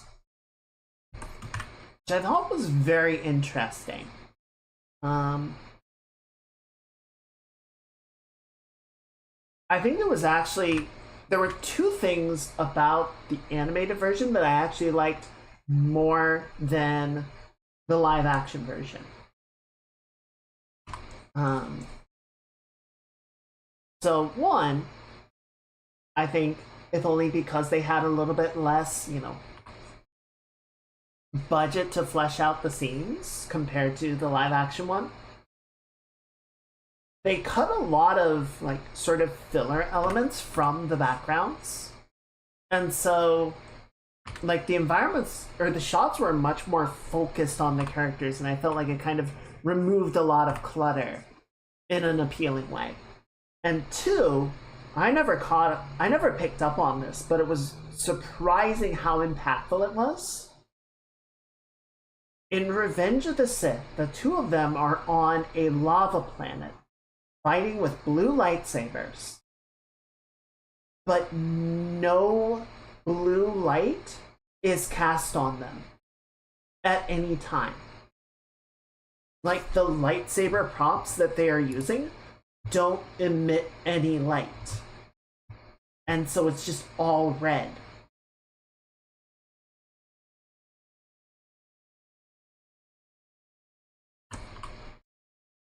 And it was very weird because in the animated version, they could have an actual light source coming out of the lightsaber. And so you had this really like strong presence of the characters being lit by the blue lights against the red background of Mustafar. And I'm like, oh shit, that's really effective.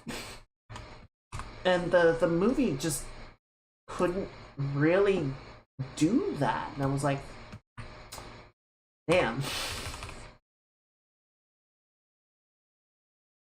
Well, point goes to the animated.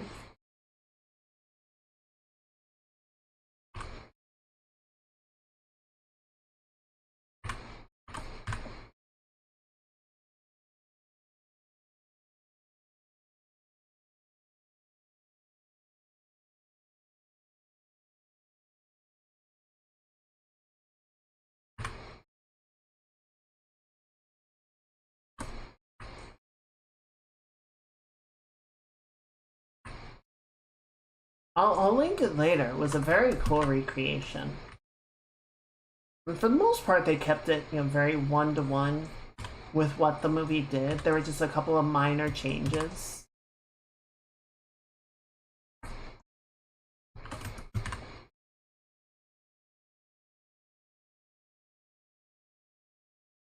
I felt like that fight scene went for too long. It got kind of ridiculous.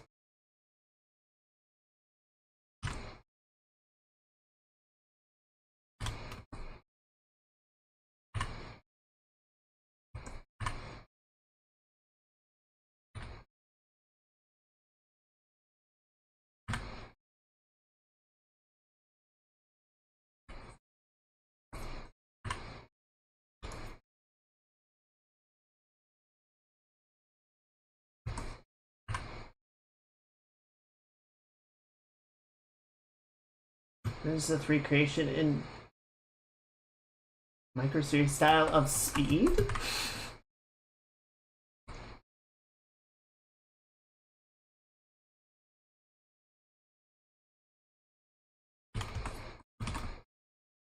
Okay, so go up about there. So ponytail's gonna be about yay long.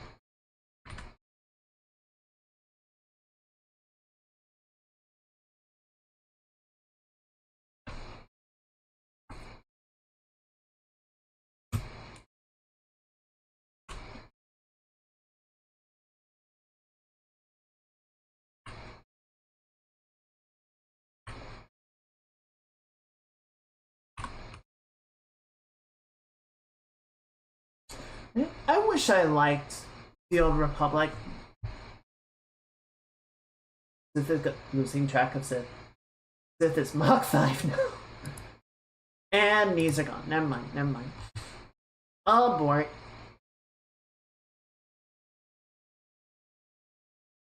It's fine. Speaking of which.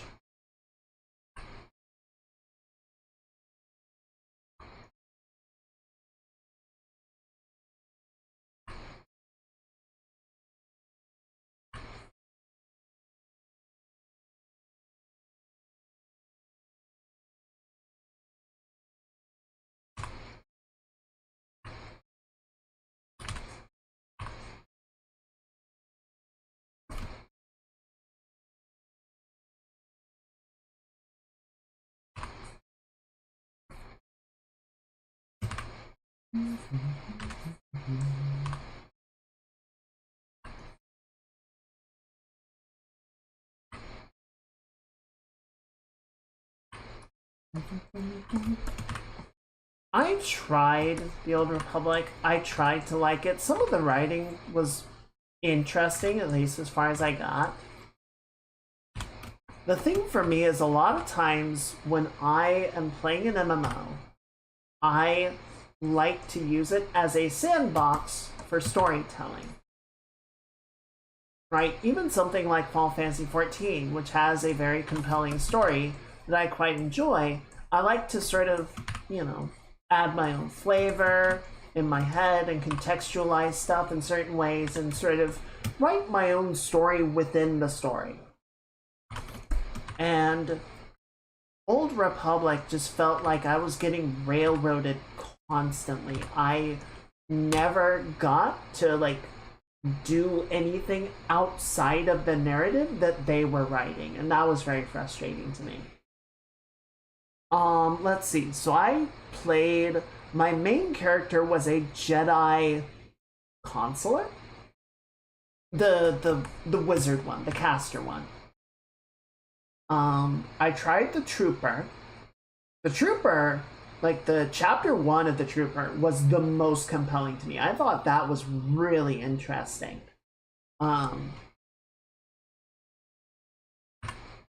And that was like the only one that I was actually interested to see where it went. I did play a Sith warrior, but I couldn't even tell you what happened. It was just a bunch of Sith shenanigans. It was almost, it was not interesting to me.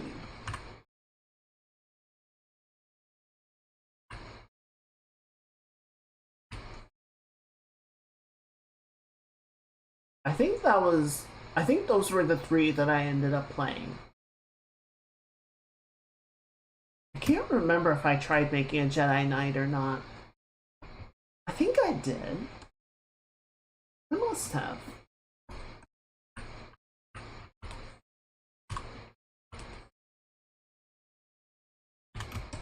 Somewhere in there.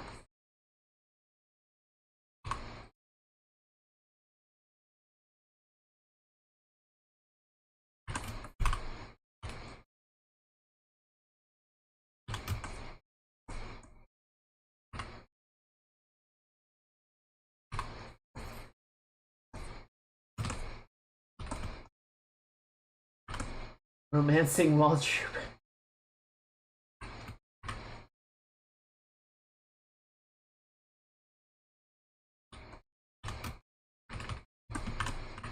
Angry.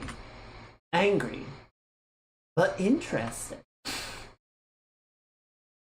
Kinda into it.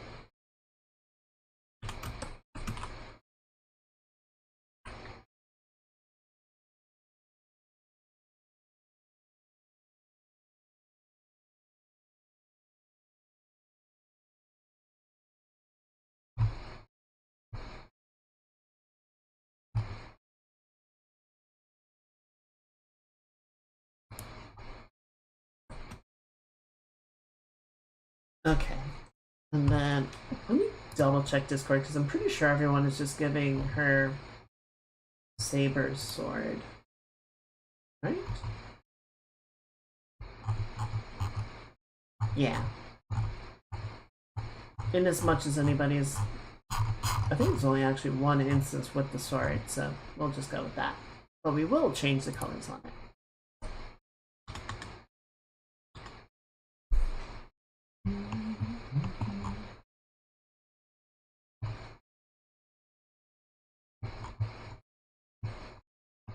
There we go. Alright, that. Angry, but happy, and angry.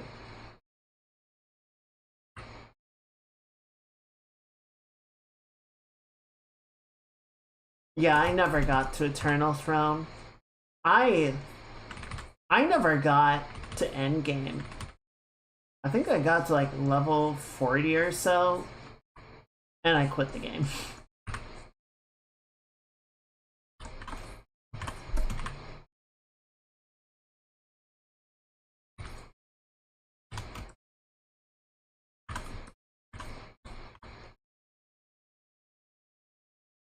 I don't know. Like I tried to like it, but the gameplay was like a copy paste of WoW.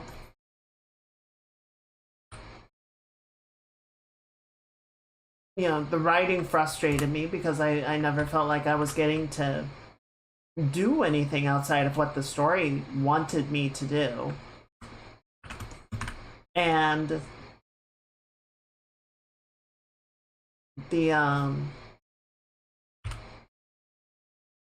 don't know, like the things that would have kept me engaged, I felt like I was prohibited from. And the stuff that was there was not engaging. It was it was actively frustrating to go through planets and just grind quests. It's like I want to be invested in this and I'm just not.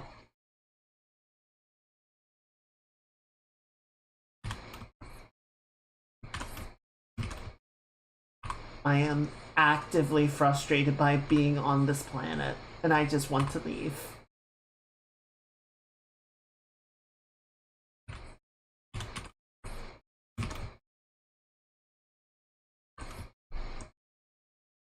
Yeah, I wanted to like it. I really did. I gave it a very honest try.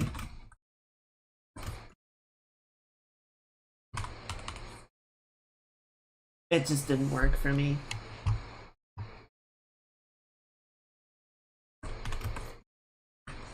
Let's put a little gap in here, right? So the index finger can sort of come out a bit more. The others will be more in a crab grip.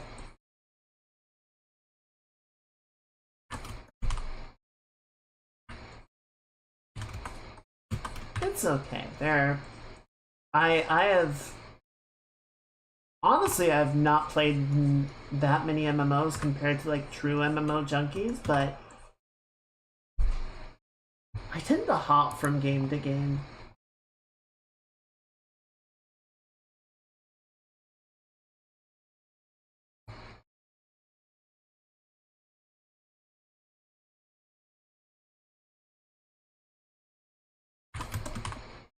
I can went Final Fantasy 11 to WoW to briefly tried Ion, hated that. Ion sucked. I know there's one person that would be very offended hearing me say that, but it doesn't change the truth. Tatooine and Bill Savas are probably the worst. Tatooine has a holocron to collect.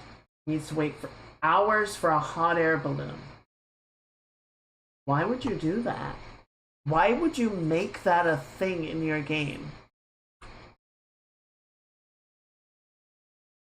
That's awful.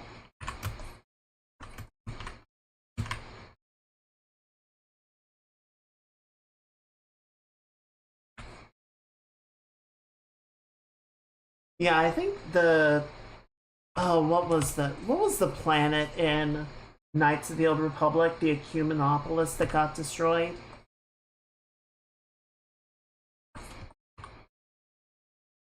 You can fall on the way up, and I'm guessing if you fall, you have to start the whole thing over again. Is that right? Terrace, yes. I think Terrace. No, it wasn't Terrace. Because I got through Terrace and I hated it. And then I went to the hut, not the hut planet, but the city planet that's run by the huts. And I think I was there for like an hour and I was like, I'm not doing this again. I'm not going through another one of these fuck-ass planets, and I quit.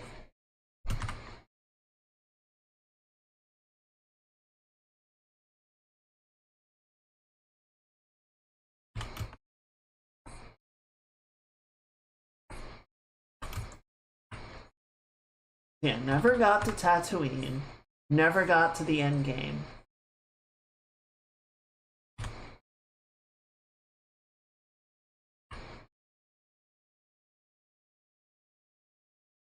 Also, I'm just gonna say, as a Star Wars fan, if we never go back to Tatooine, I'd be completely fine with that.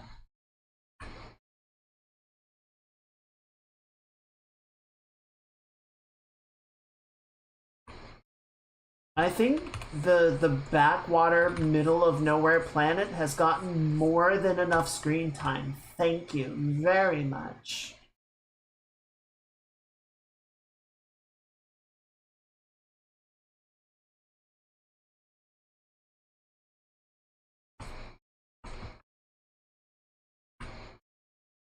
Yes, exactly. The casino planet, not Canto Bight. The one that looks like a shitty, shady casino. Not the resort casino.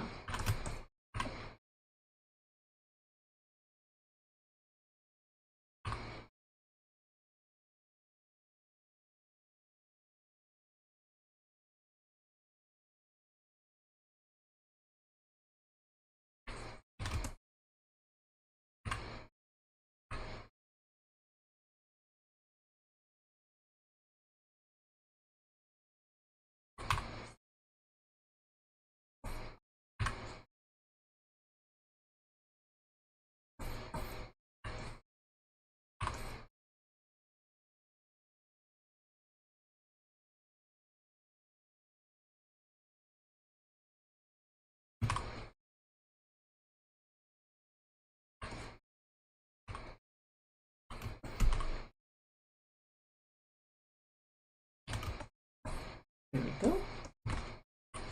A ball of sand in the middle of backwards space of floating rock got way more attention. Exactly. Like, I think it's, it makes sense for like the one movie of, oh, this ended up by sheer happenstance being really important. For it to just come back into relevancy over, over, and over again is like, no. And if that were the case, how come it's like it I don't know, like if it's such a big deal, why is it like still so shitty in its development level?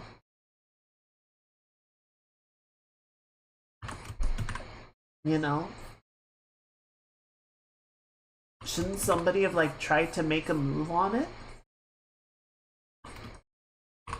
No hidden treasures, no Jedi Sith Force temples, nothing, just illegal activities. Yeah, 100%.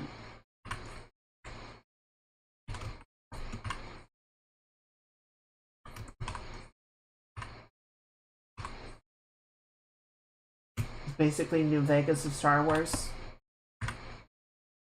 I mean, shit, they're not wrong.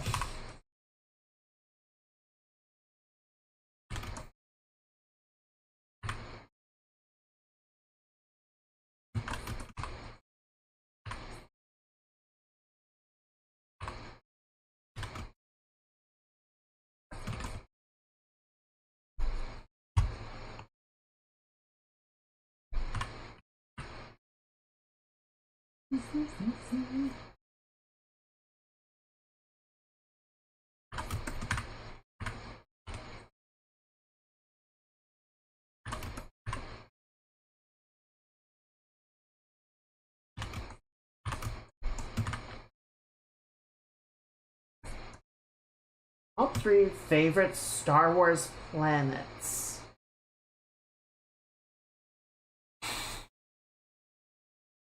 That's an interesting one.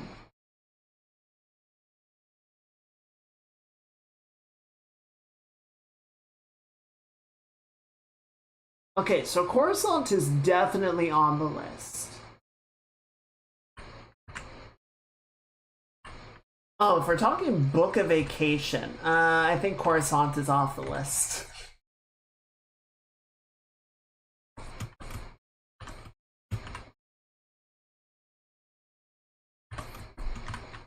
Hmm.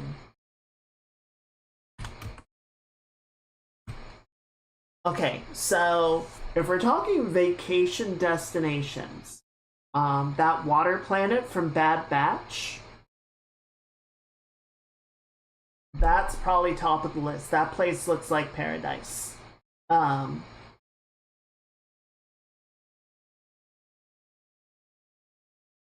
well, so there's kind of two different metrics, right? Like Coruscant is one of my favorite planets because it is such an interesting sandbox for stuff to happen.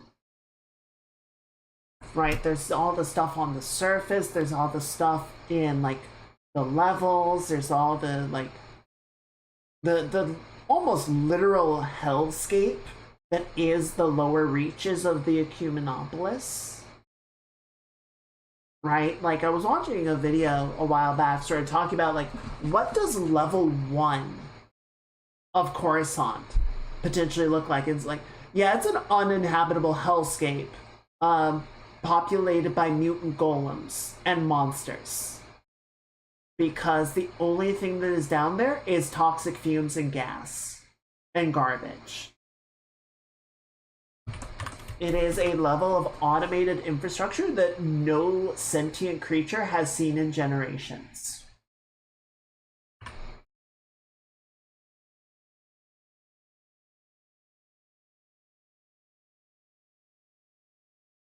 I think in apparently in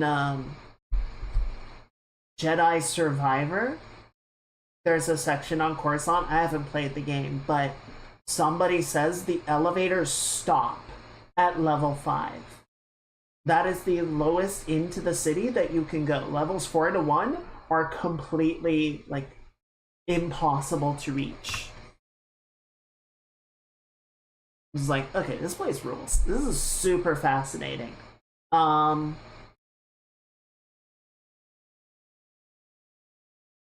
so one of the issues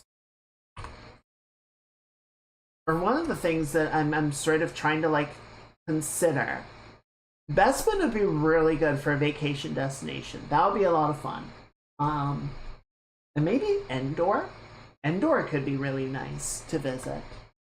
You just got to be careful about not getting eaten.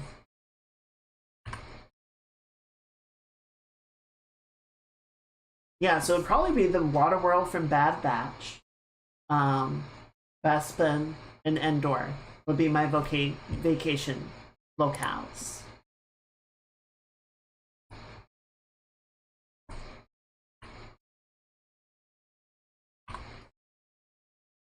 For like favorite planets though, Coruscant definitely has to be up there. I think a lot of it does come down to like, and one of the things that I think does give Tatooine a leg up over other planets in Star Wars is that we have visited it so many times. It's actually been quite well fleshed out, you know? Like most planets in Star Wars, we visit them for a little while and we'll go to one location on that planet and then we leave and we never come back. So you kind of get this very narrow lens of what the planet looks like. And then you're just kind of like, yeah, just assume that the rest of the planet is like that. Yeah, Alderaan, I mean, it would have been nice to visit.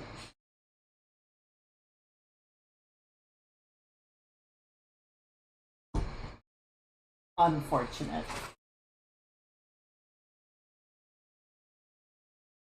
Um, so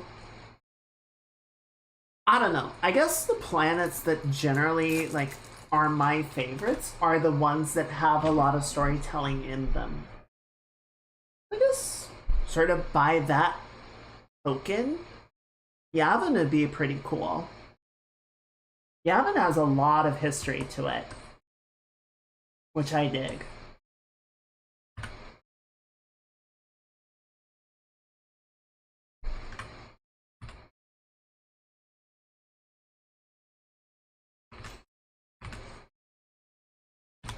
I just love the idea of the rebellion, like finding Yavin and deciding to establish a base here. It's like, this ziggurat might be haunted by the ghost of a Sith Lord. So yeah, it's a bit of a fixer out there.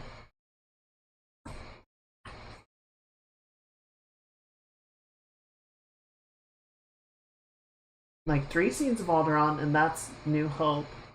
I mean, we don't get to see, we get to see the planet in A New Hope. We get to see it from, like, the moon's distance. We don't get to actually see Alderaan anywhere. We get to see it in Star Wars The Old Republic, to some degree, limited degree.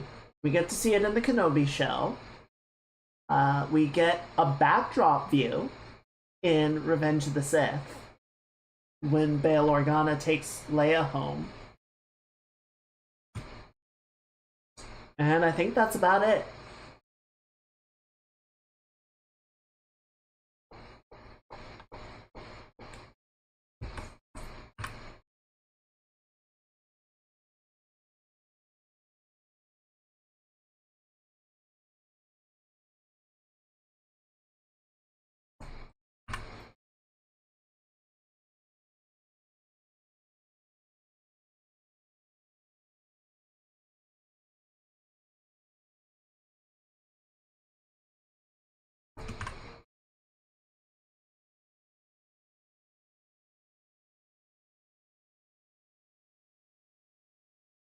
Naboo might not be. Naboo's good.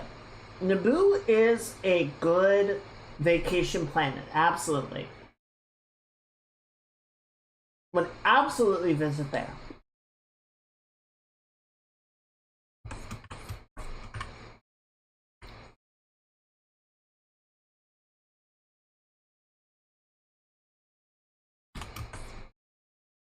I would almost. Naboo is an interesting planet because it starts to solve that problem of we don't get to see enough of the planet for it to be really interesting, right? Like, we see a few different locales, we see different people and how they live their lives and interact and all that. So it's like, okay, we're going in the right direction here, but it's still like not quite enough. And admittedly, that is the sort of thing that like you would need to revisit the planet multiple times in multiple movies, or have it be like the point of focus for a TV show to really solve that problem.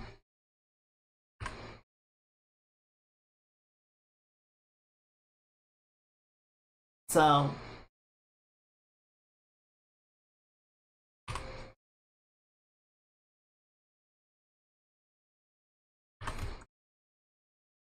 I suppose in some ways I'm being a little bit unfair of like, I want to see more of these planets, but don't keep visiting the same planet.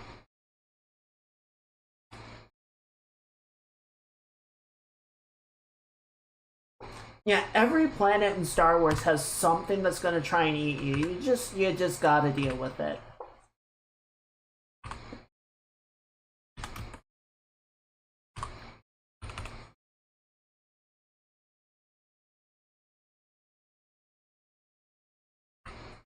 They say the Force moves in mysterious ways. Sometimes the Force moves in very straightforward ways. It's just trying to eat you.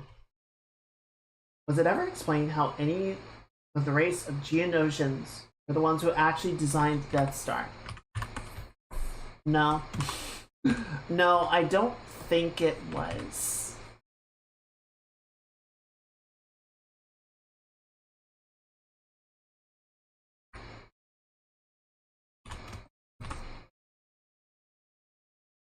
I don't think anyone ever tried to explain that one. I can look it up.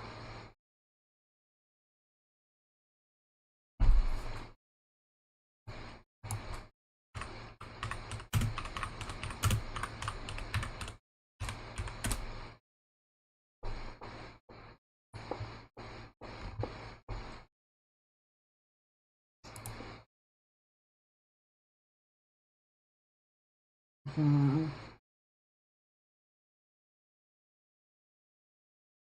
Geonosians were the ones responsible for creating the plans for the Death Star.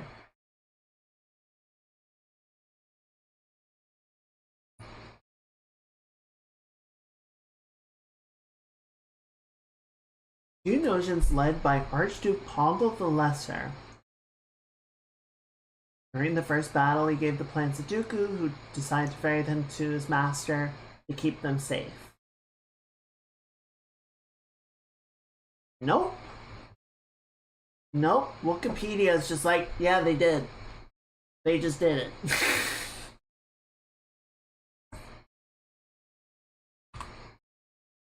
with their bug brains, they just did it.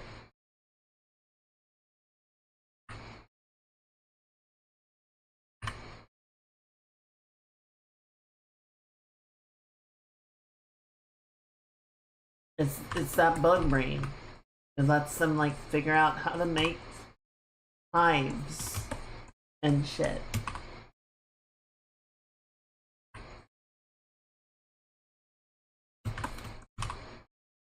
Don't worry about it. It definitely wasn't because George Lucas just wanted to have a like, did you see it moment where everyone like points at the screen and goes, oh, oh, oh, it's the thing. It's the thing from the movies that were actually good. And I really wish we were watching instead of this one.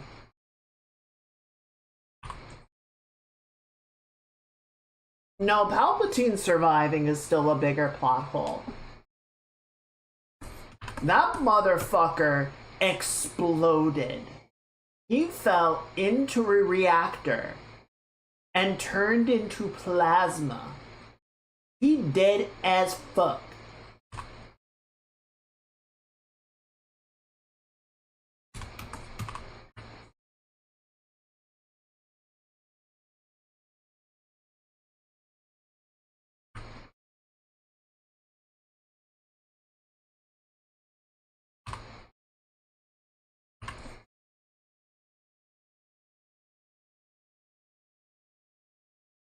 Look, the Geonosians design in the Death Star is definitely a weird thing.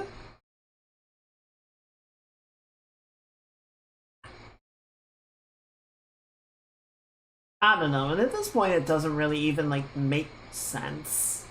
It was like, okay, so if you have the plans for the Death Star and you knew what you had to do, why did it take like another 20 years of research to get the super laser to work?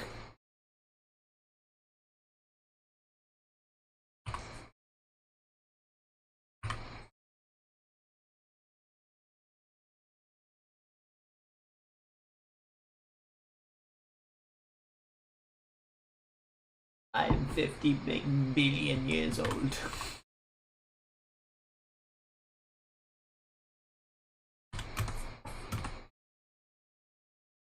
Don't know who that is. It's an actual rule, but I almost want to make it a bannable offense to bring up the, what are they called? The stupid empire from the expanded universe. The extra galactic people. Yuzon Vaughn.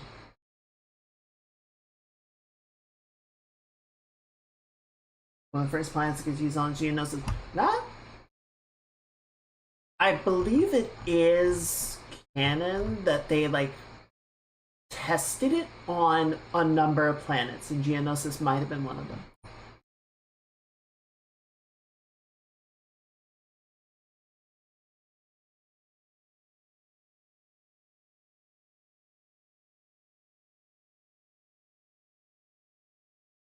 It does not the Death Star, but the Geonosis does actually show up in Rebels, so they do kind of close that loop there.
think we're actually gonna leave it. Maybe even shrink it down just a... They sterilize the planet. Okay, gotcha.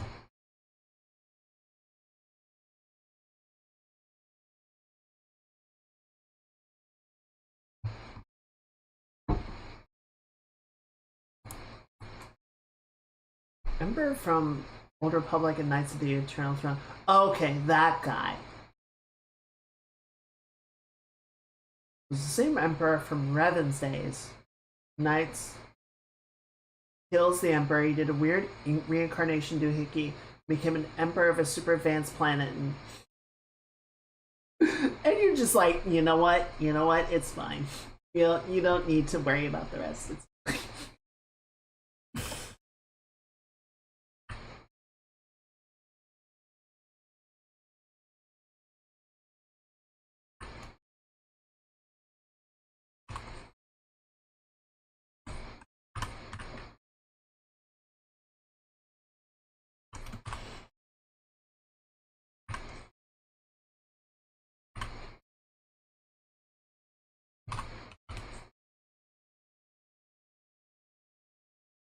how come there are no force phylacteries? Why are there no force liches?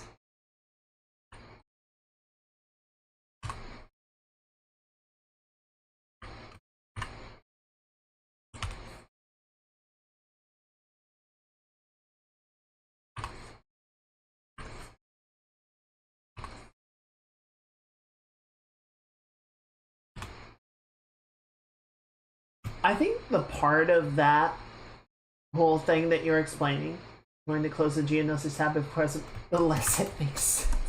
You know what? That's fair.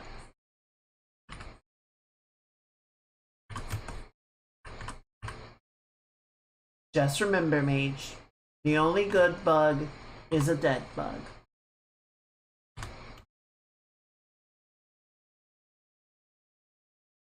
The Neck Emperor has been doing this for thousands of years. Eventually he gets clapped by his own kids.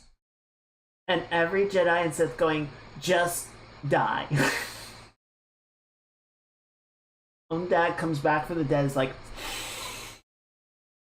boy.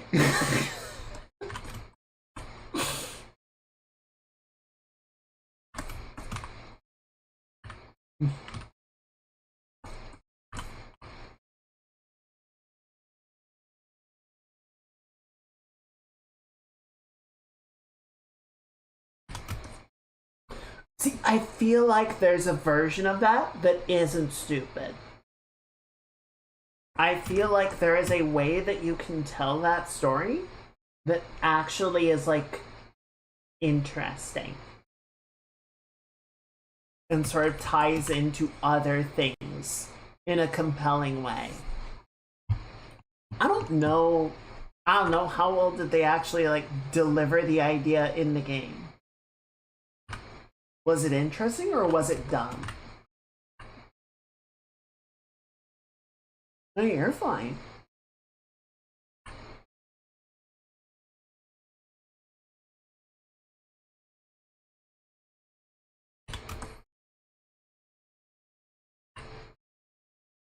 Because what it reminds me of was this admittedly weird section in the Clone Wars where our plucky heroes meet these three beings that are like incarnations of the Force. So there's the father, who's like the Force incarnate, and then the son is the dark side, and the daughter is the light side.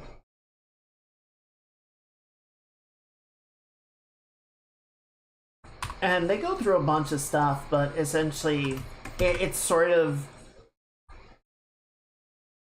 you know, foreshadowing the collapse of balance in the Force.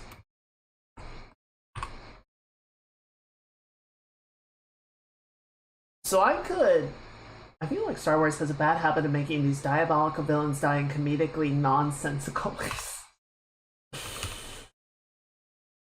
kind of.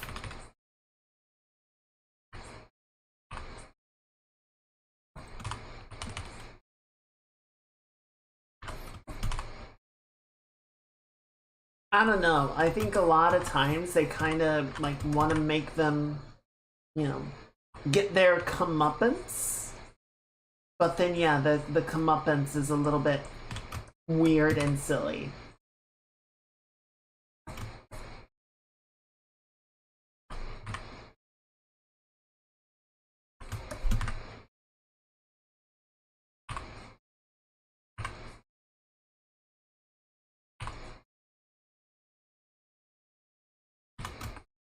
And then you have characters like Boba Fett that even Lucas was like, hands up caught, didn't know he was going to be that popular, my bad.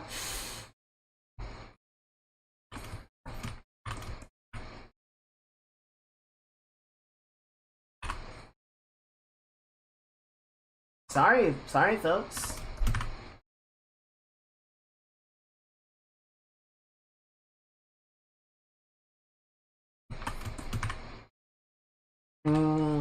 Yeah, just like, shit, we made this guy too cool.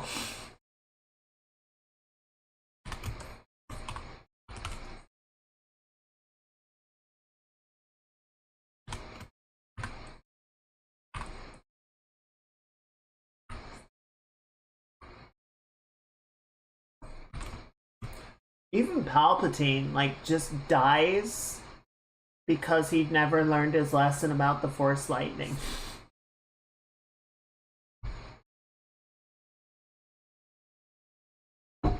Dialogue is clunky. Every expansion that exists, just watching a collection of cutscenes, it wasn't terrible, but it wasn't great. Fair enough.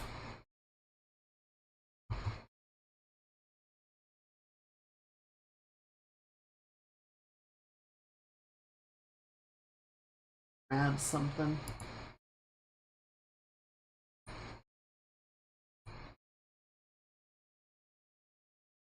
Let's see. I think. Which one do I want here? No, not that. Yeah.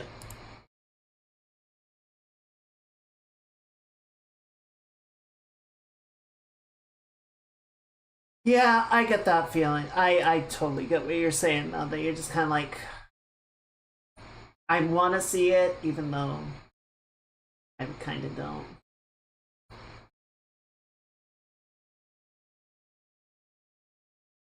If no Jedi can reflect lightning, make them insulate. Just make your robes out of rubber. It's fine. Maybe that's what was going on with the like ribbing in Kylo Ren's tunic. He actually had lightning insulation built in.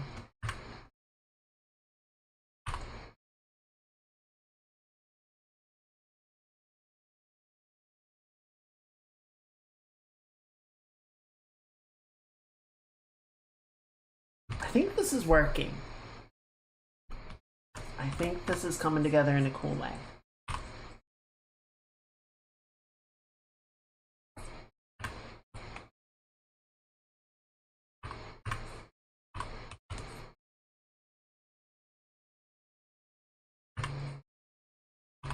Kylo Ren was speaking to the helmet of Vader.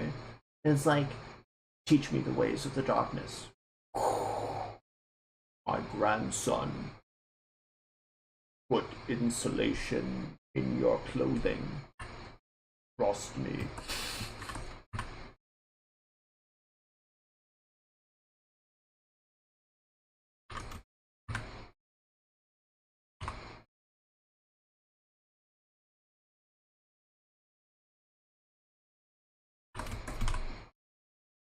The sidearm in Old Republic Bounty Hunter has a literal shotgun. Just a normal shotgun.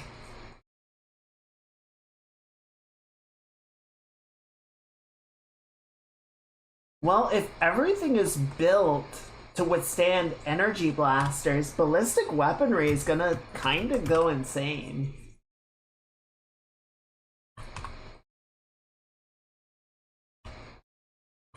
It makes sense.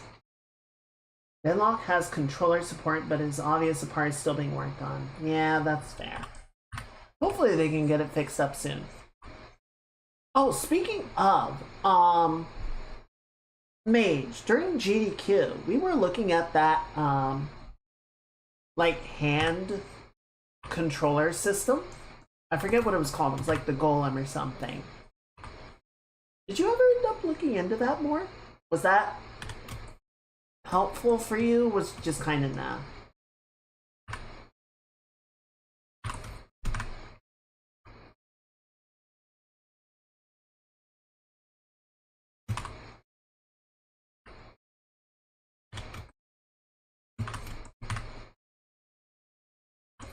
Ballistic weaponry is the best way.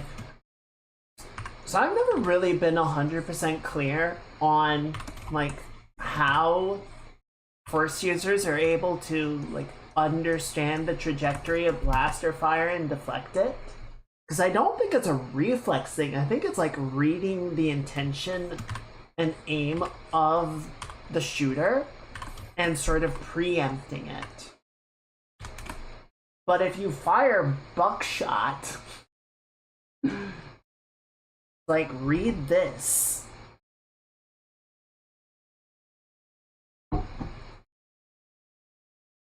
It's like, you can't know where I'm gonna shoot, because I don't know where I'm gonna shoot.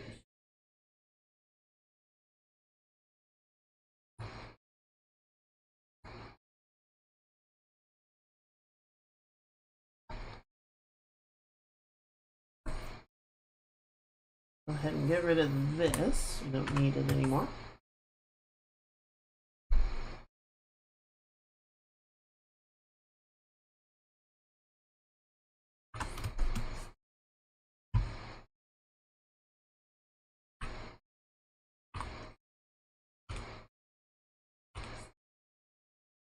I'm not gonna worry too much about like the construction detail of the outfit. Mostly just sort of trying to get the like general shapes correct, and then we can sort of fill the rest of it in painting.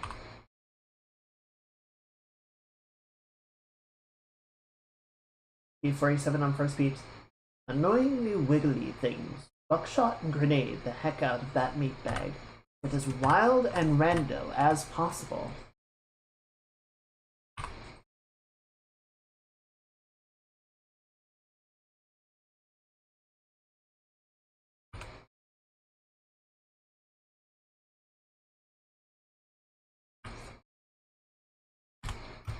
You see, Master, the greatest weakness when fighting a Force user is your own mind. If you simply don't use your brain, they will have no way to anticipate your action.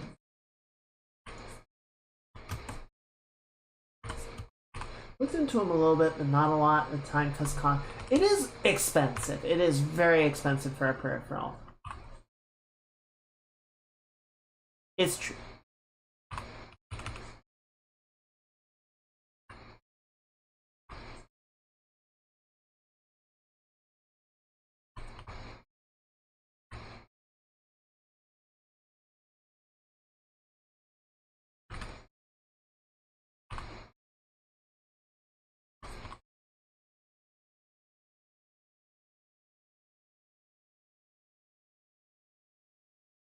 When fighting a Force user, your best plan for success is more DACA.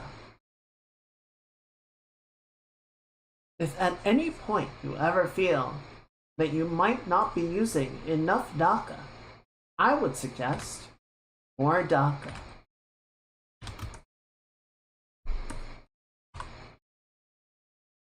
Repeat until the Force user is no longer breathing. And then, because that does not always appear to be enough, continue with the DACA.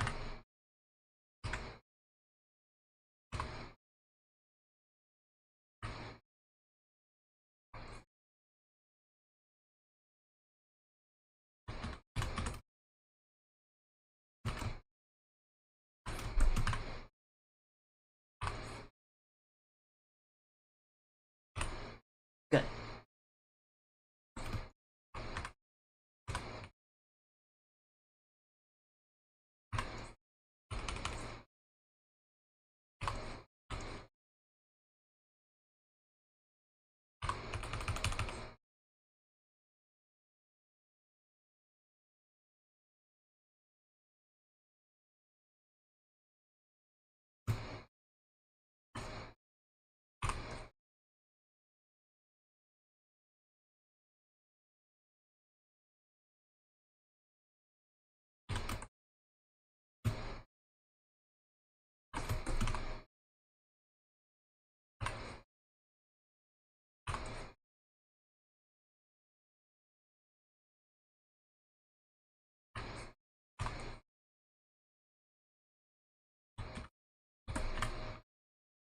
Not always a 100% success rate, sadly.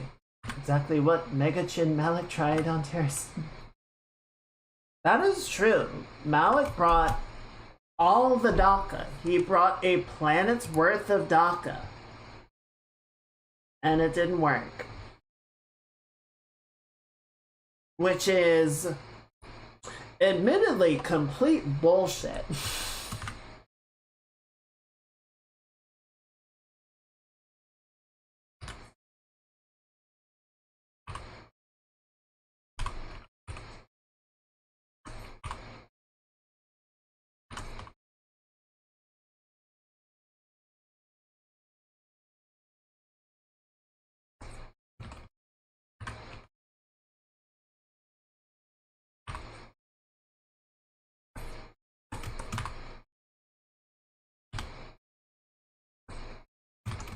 I do love, in the original movie, you know, they arrive at the former location of Alderaan in the Millennium Falcon.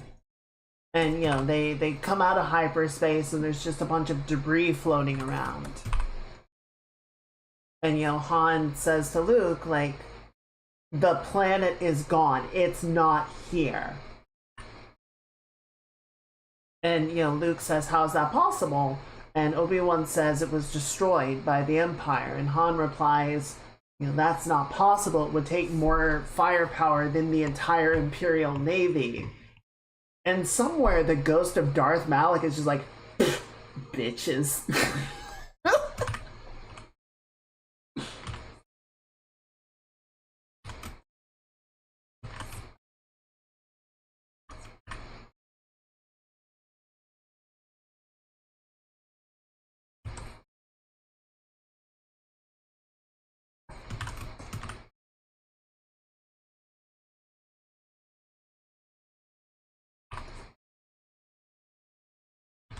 Yes, the Force, like power levels, are bullshit. It's all bullshit.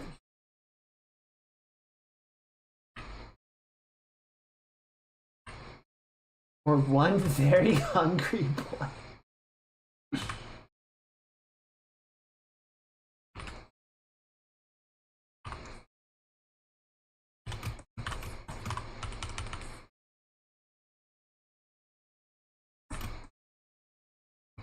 Yeah, Nihilus is just like skill issue.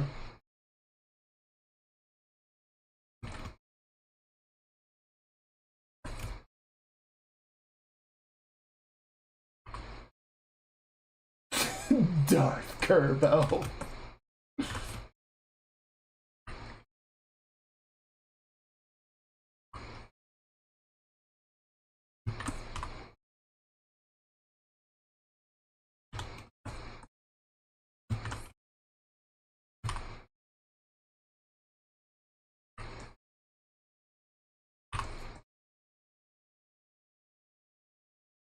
Now that is truly a force beyond the comprehension of the galaxy. Nothing will save us from that. Look at the Medieval Knight zombie game. Medieval Knight zombie game. I don't think I know about that one.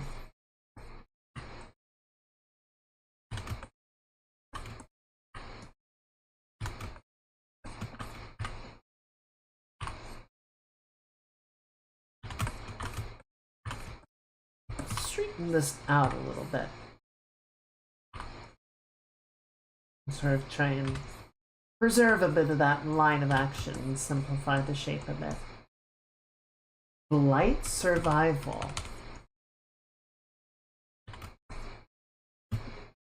Interesting. Oh, I think I see what I was trying to do here. We need there's secondary layering like this.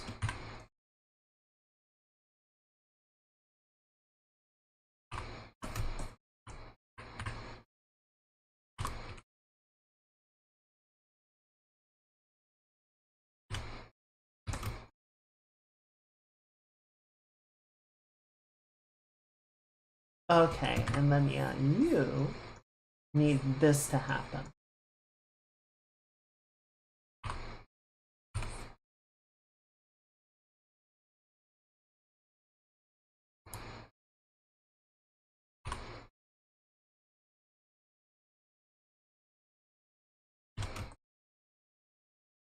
This was a game in 22 and still not really. Damn.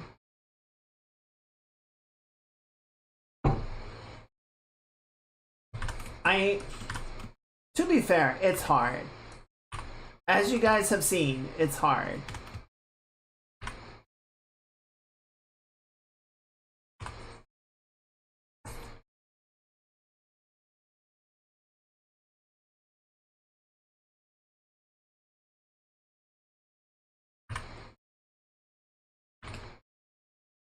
Do I cheat and add the foot down here? I kind of want to cheat and add the foot down here. Just because I feel like it adds that little extra bit of legibility to the pose.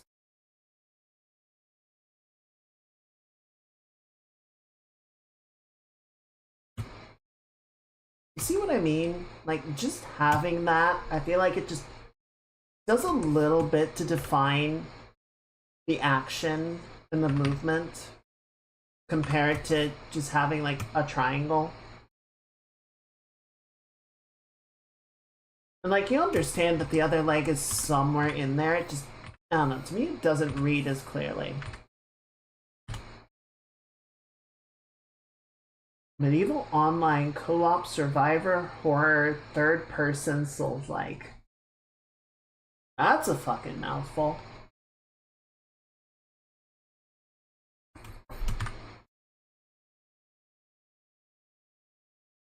Well, hopefully they get to it.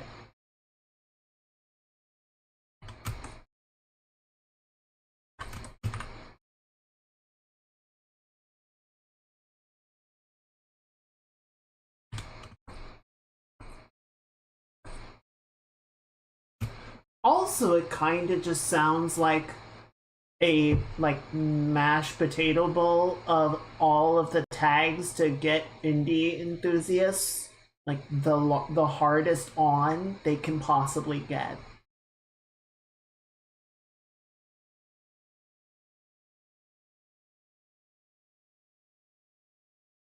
It wouldn't surprise me if by the time they release it, they update it to include like friend swap.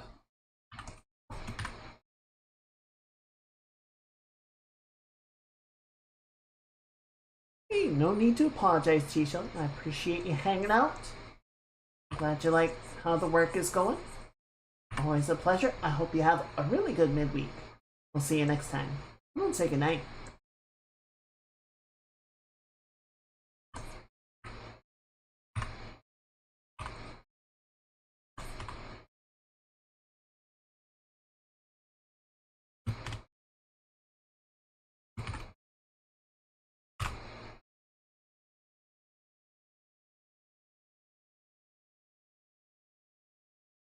Alright, I think that's working.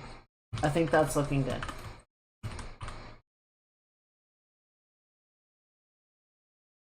So, anything...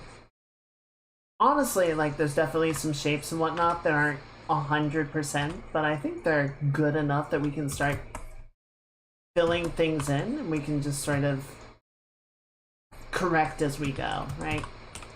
I don't think it's at a place where we need to like obsess over every little detail. I'm just cleaning up a few things so that when we block the color in, it doesn't make a mess of it. But the one thing we have not done yet is flip it.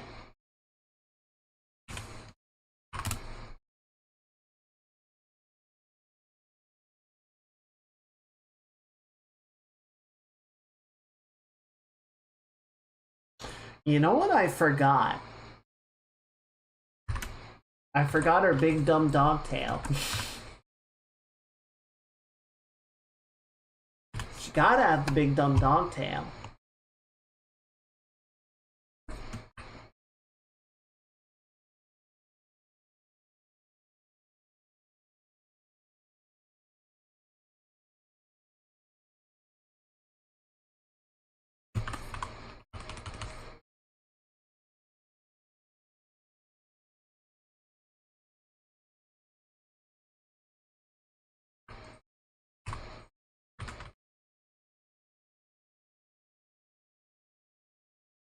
You know, to date, I have never played a FromSoft Souls game. I've played a couple of Souls likes. I've played Jedi Fallen Order. I played Kena. I think I played a couple other games that were Souls adjacent or Souls likes. But I've never played like a modern FromSoft game. Your Interactive was published Dead by Daylight. Huh, interesting. Developer is Hainier Studios, who's partnered with Behavior. This is their flagship title. Interesting.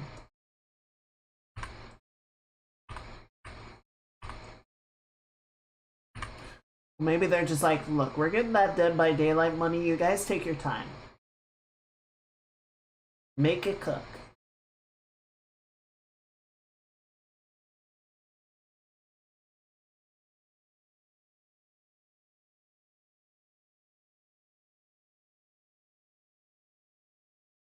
Yeah, so I think it'd be just a fun little detail to put some armor plating on the tail. Sort of reflect what the hips are doing. Little protection around the base there.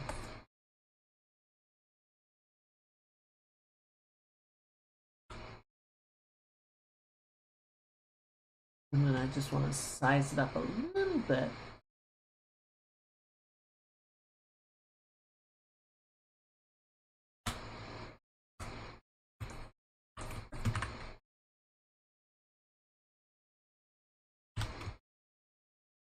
There we go.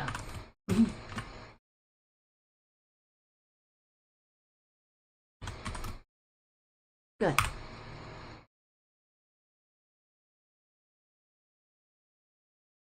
Alright. I like it. I like it. I think the pose worked out. I know we went through a bunch of them. We tried a bunch of different things, but I like where this landed.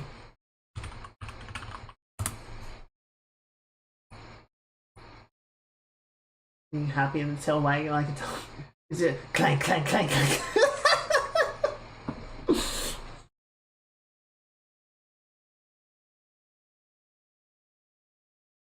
Who's a good night? Who's a good night? Yes, it's you.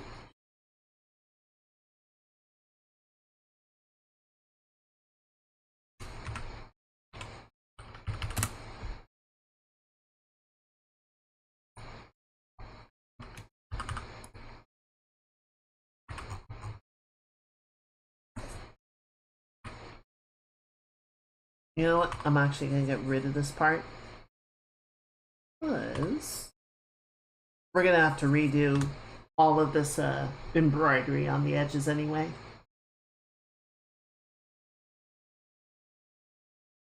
I want to try one thing. I want to check one thing. Which is, where are my actions? There you are.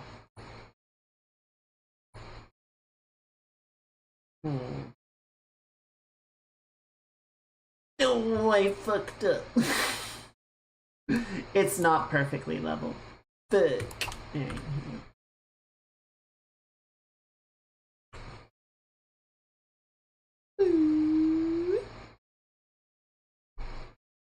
What did you do?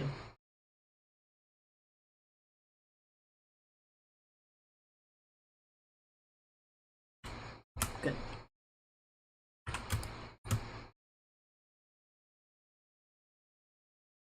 To be fair, wouldn't be.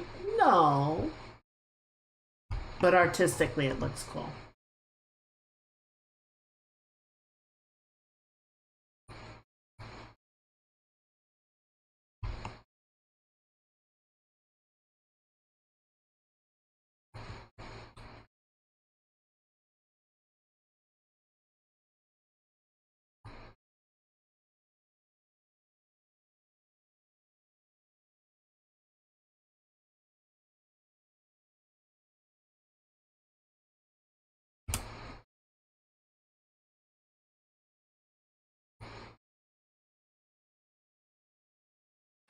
Let's get some colors blocked in here, shall we? Also, we're gonna set some mood.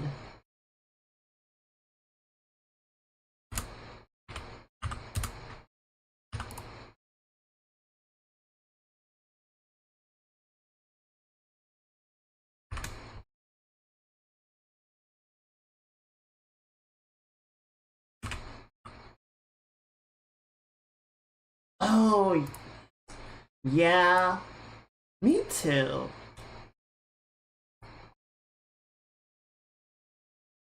I do too.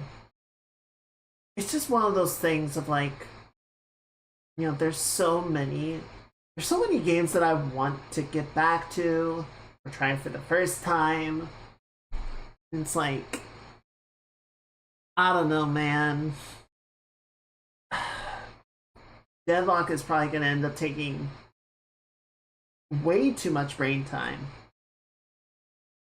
Just to like figure out how to play the game and everything.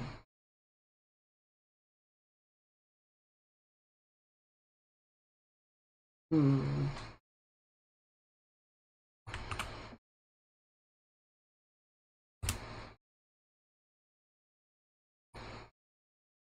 Yeah, see, I can push this a bit farther forward, but then it kind of goes like that. Yeah, that's probably fine.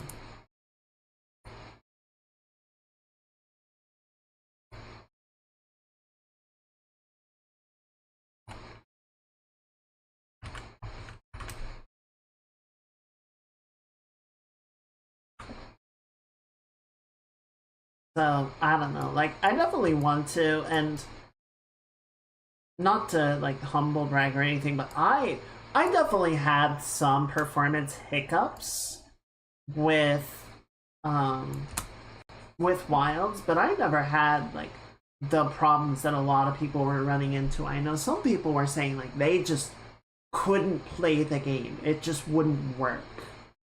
So I realized that I got more lucky than anything. But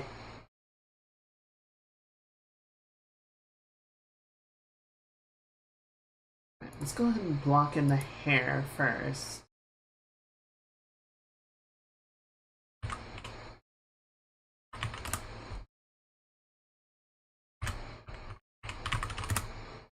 Also, the game's coming out now that they're approaching spring release windows. Fuck. You're right. I already have a list of all the games that I want to play on stream this year. It's like 5 or 6, and with how long Horizon and Hades alone are gonna take, it's like, are we even gonna get to anything else? I don't know that we are.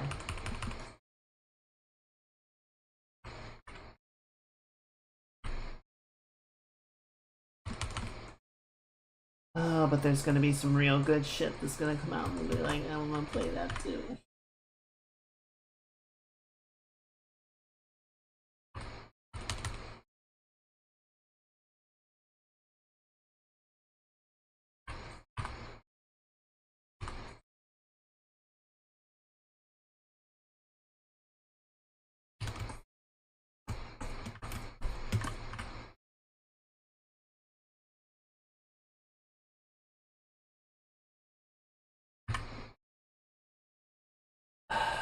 What is coming out in like the next, I don't know, let's say before June, so the next few months? I know there's stuff, I just can't think of it off the top of my head.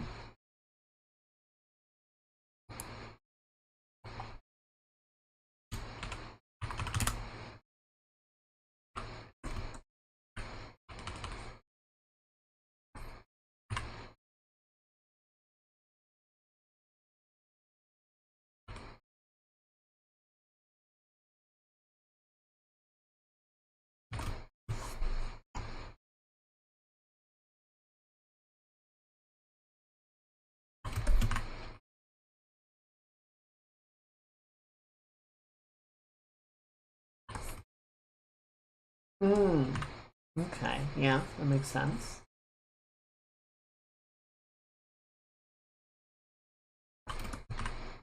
Oh, I did see so added to the stream list, Memories in Orbit.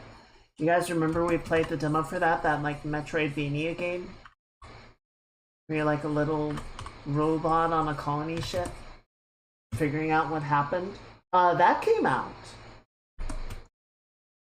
So, I mean, we gotta play that, right?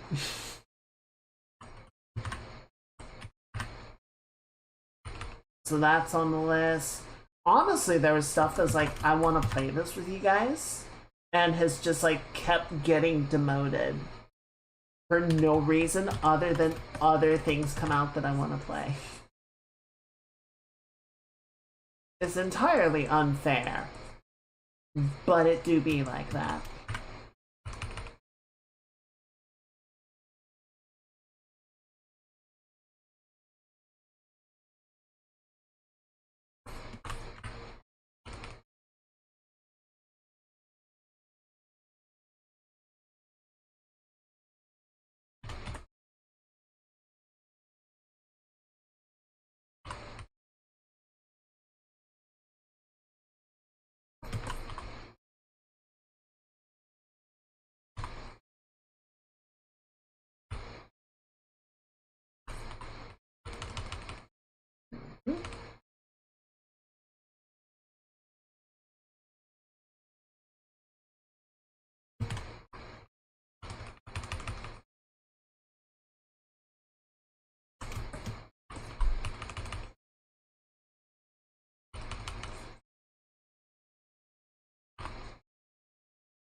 There we go.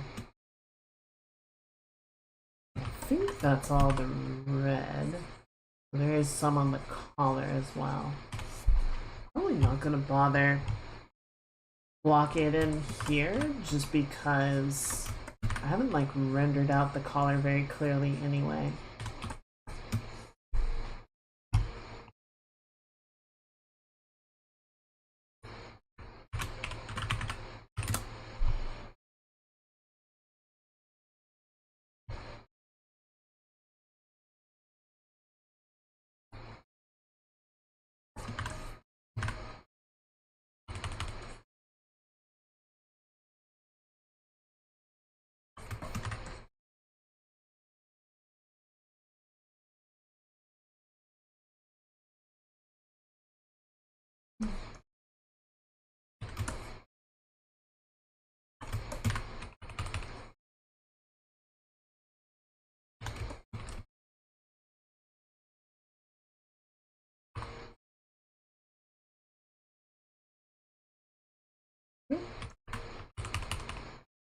Start blocking the glove like so. This wasn't intentional on my part. The way the line work kind of worked out makes it look like there's a string or a loop that's helping to hold the gauntlet in place. I don't think that's there, but I kind of like it.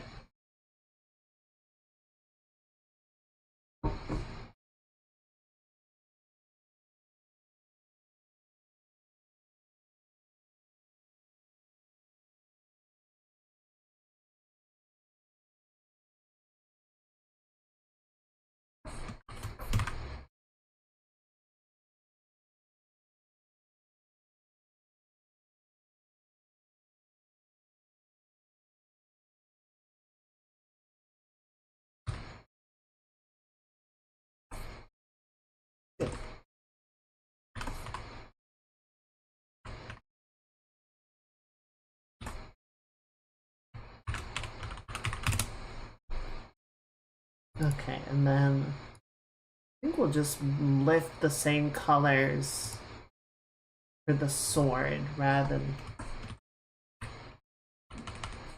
change the color to match Excalibur or anything.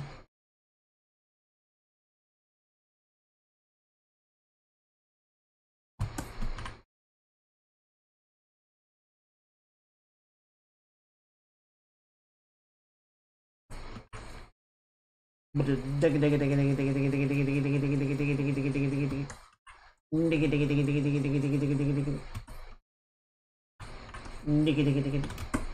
Diggy diggy. Diggy diggy diggy diggy diggy diggy diggy diggy. Good. Gotta knock a little bit out of the hair over here, right?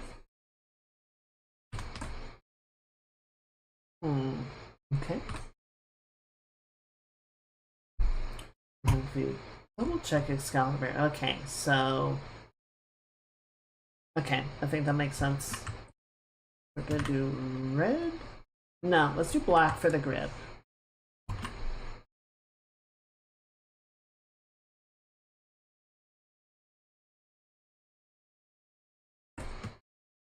Up to about here. And then we'll have metal for the crossguard and the end of the grip.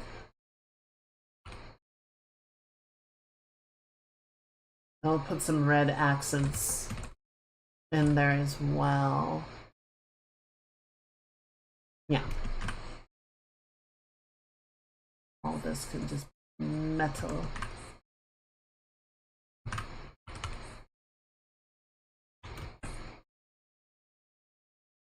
Yeah, that'll do. I'll block that in as we go.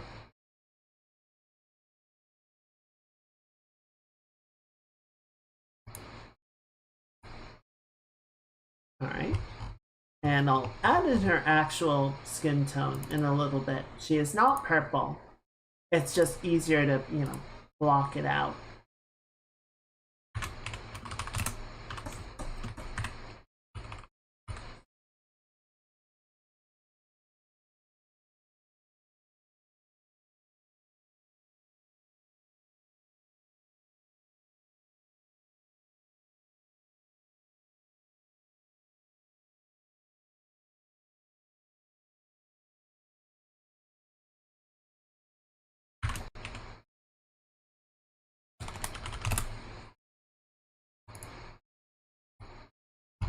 Let's see. We're gonna grab some orange and some yellow.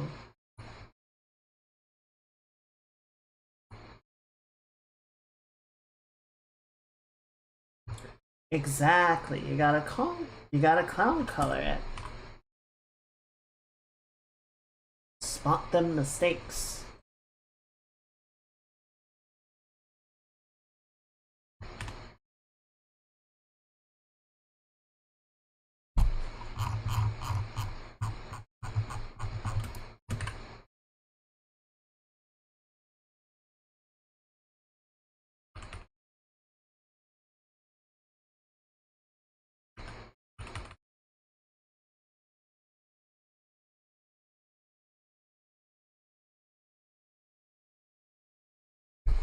Alright, and then we need some purple.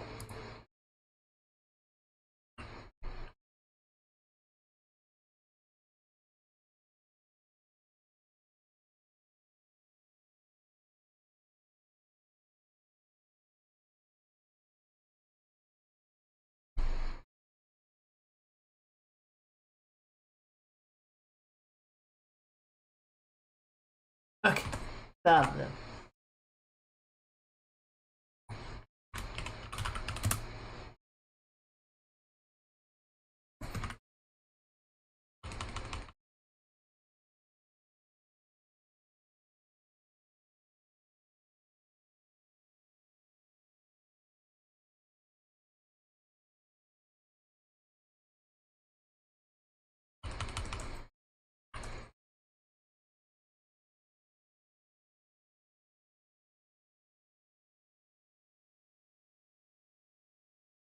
Party mage. Appreciate you hanging out. You had a good time. Hope Deadlock went well for you. I hope you get some very good rest and have a very good rest of your week. Everyone say goodnight.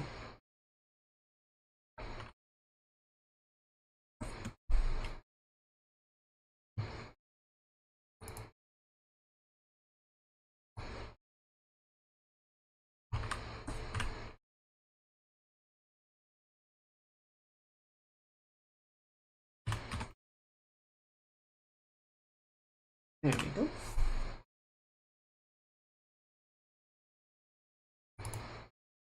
It was actually very close to her skin tone.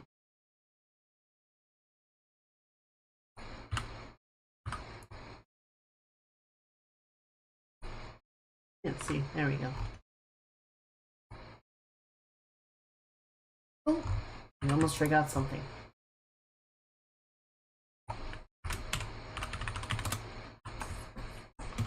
Not gonna be too exacting with the filigree or anything. I'll make sure that we get it in here and remember to do it, seeing as I nearly forgot to do it.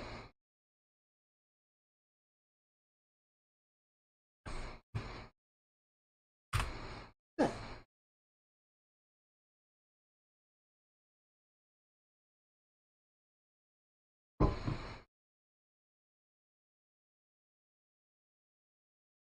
Alright, I think that works.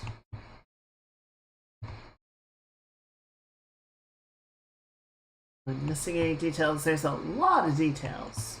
Well, honestly, there's not a ton. And I have a lot of respect for that. I am always a fan of less is more. If only because it means there's less that I have to draw. But I think it is a very clean, very elegant design.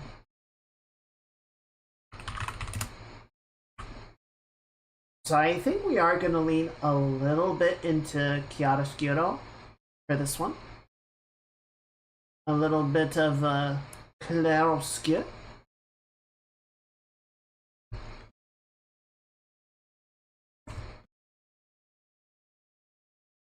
So we'll push the shadows a little bit harder, I think, than some of the drawings that we've been doing recently.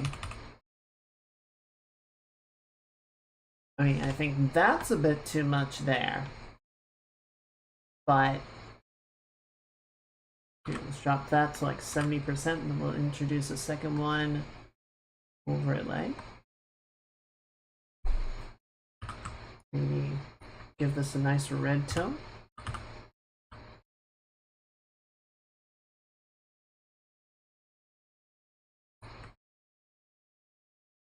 Yeah, so that's too much shadow, but it'll be fine. Yeah, that just like completely burns the black layers. We'll knock it back a little bit, but I think it does. It'll give us a good like base to work with. We want that nice dramatic lighting, you know?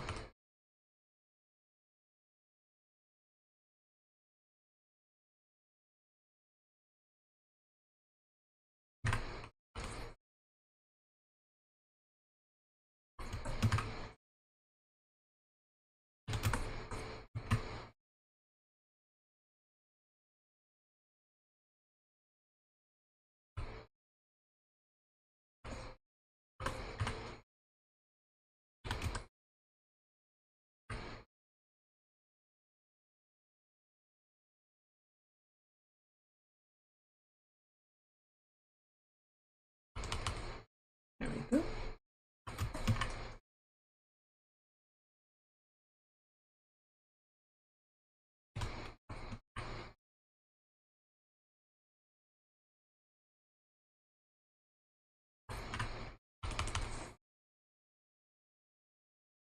We are going to need to go in and do the subsurface as well.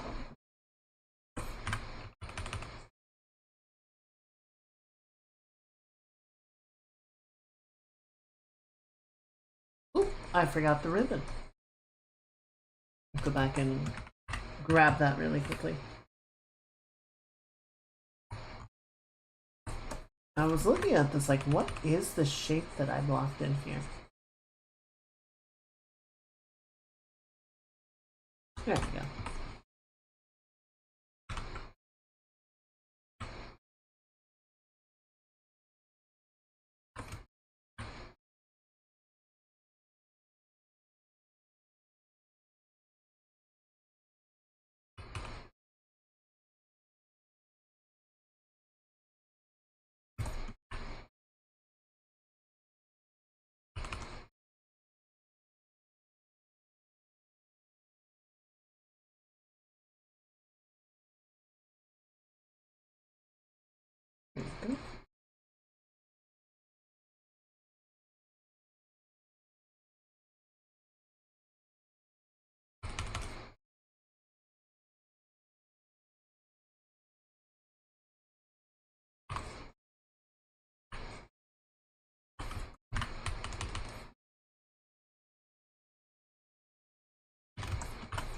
There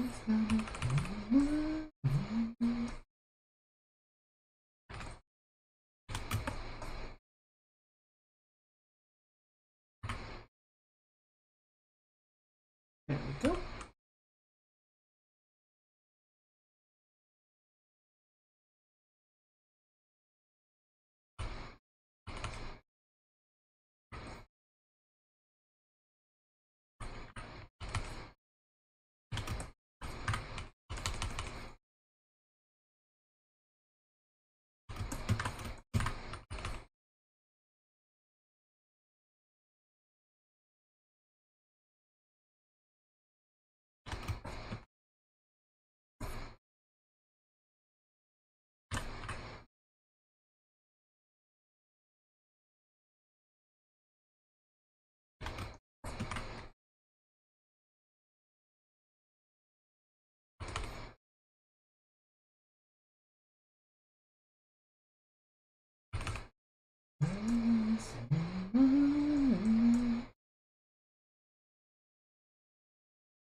Good.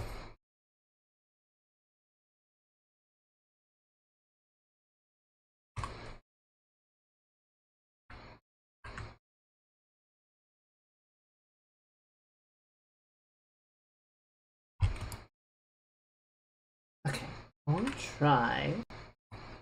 Maybe we can overlay as well.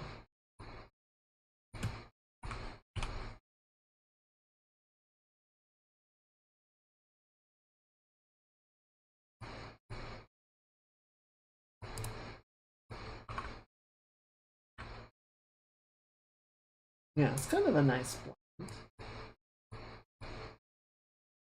Preserves the color a little bit better. Except I realize I missed a whole fucking section. So hang on, let me try again.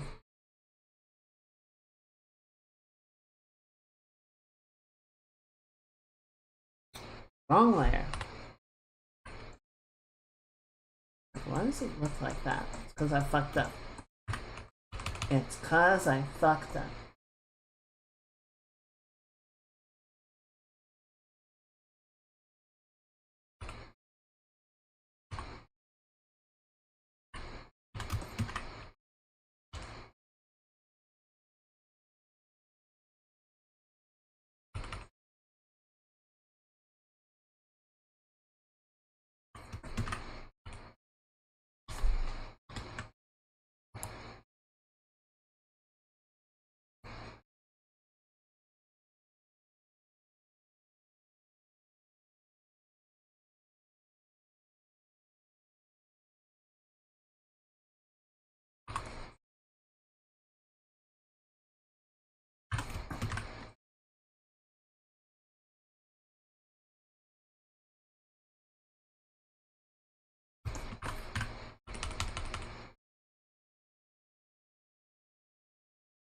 Good. A little bit of that maneuver. This in.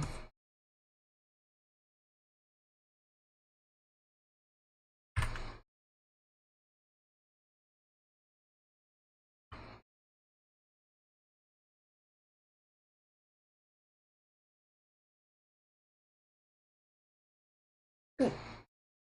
Yeah, I think that's working pretty well. So then we're gonna do one of these fellas.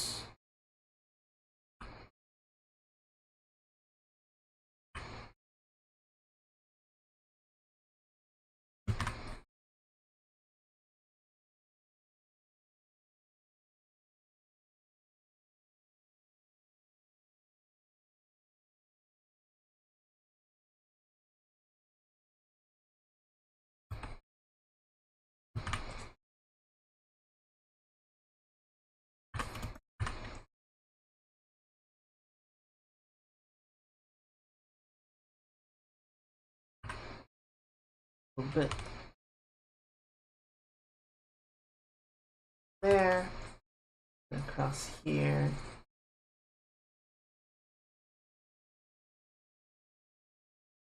And then you that.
Okay, and then we're going to take this and we're going to make a cool version.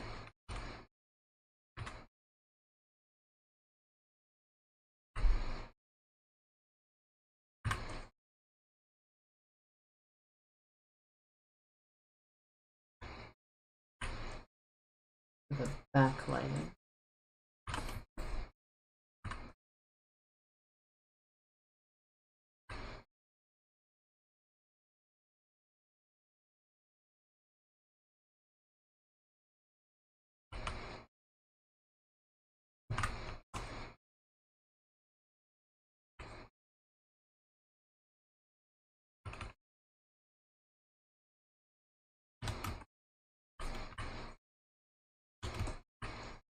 I think it's a little hot right now.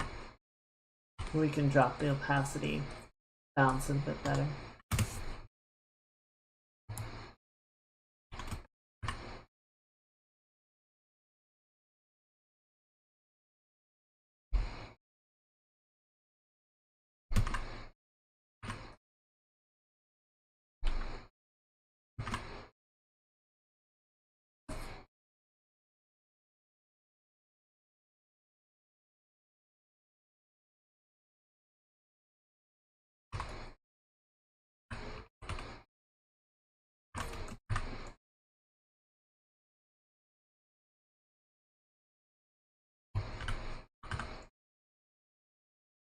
That's too saturated.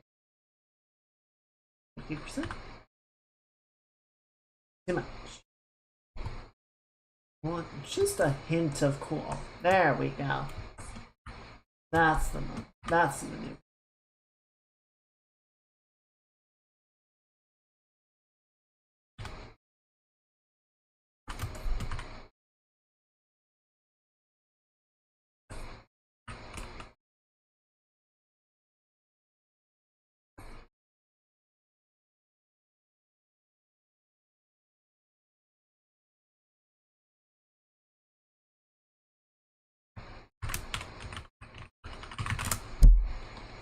Sorry, I keep hitting my mic in its current spot. I need to find somewhere better for it.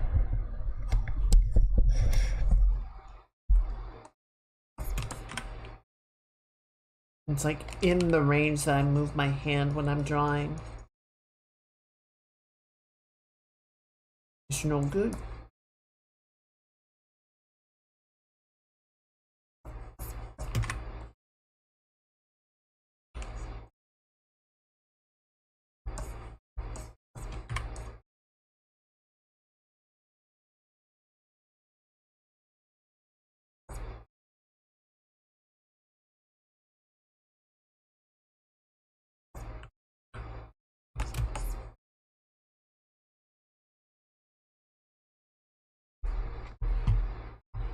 All right. And then one more move, which is not something I usually do, but I'm going to see what it feels like.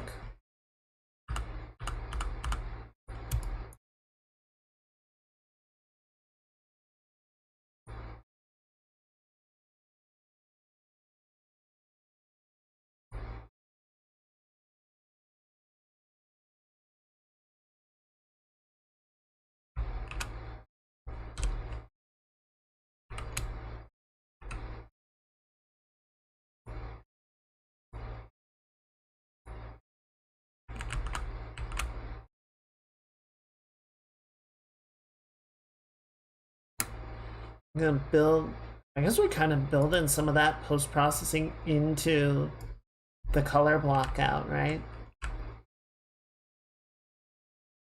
Sort of get that emphasis of the lighting.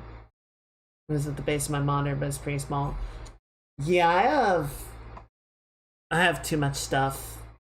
The way that I have things laid out, there's nowhere for it to sit in that section. I had a spot over that was more out of the way, but it was kind of behind one monitor, so I felt like it wasn't getting as clear of a read as it might have otherwise, you know? So tried moving it around. I think it is better for audibility, but I keep punching it. I don't really want to get a mic arm just because I feel like that would be really cumbersome on top of the monitor. No, there's no way to put it. Like I have a mic that's on a little tripod. I can't like clip it on top of the monitor.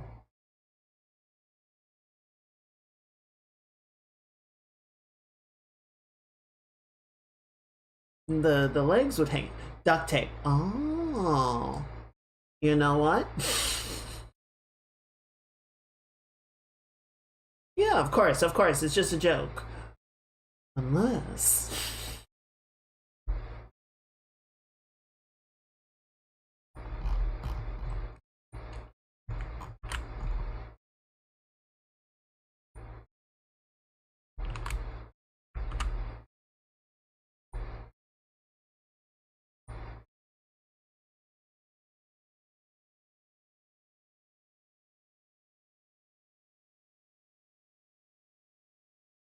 okay. Out of everything in here, I actually want to go in and work on this first. The ground's doing okay, but I think we can make it much more interesting than just a basic gradient circle. Start to get some interesting storytelling in here.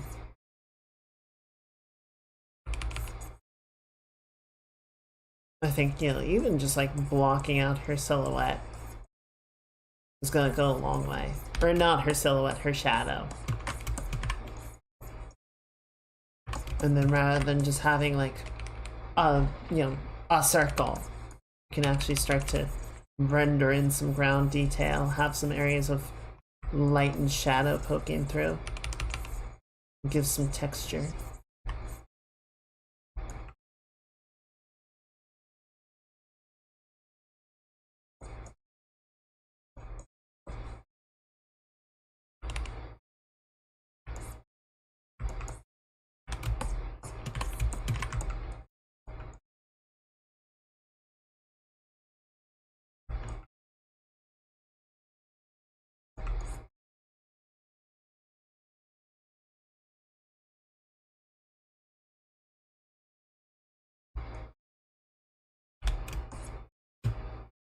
Now, interesting little accident here is that her dress is a very similar value to the background. So we're gonna need to play around with that to get that to differentiate clearly. That's what we in the business like to call an oopsie toodles.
Let's keep sort of playing with this for a bit. I think we'll start painting in the character next time, so that'll be Saturday. But I'm happy with the progress that we made so far. I think it's sitting in a really nice spot.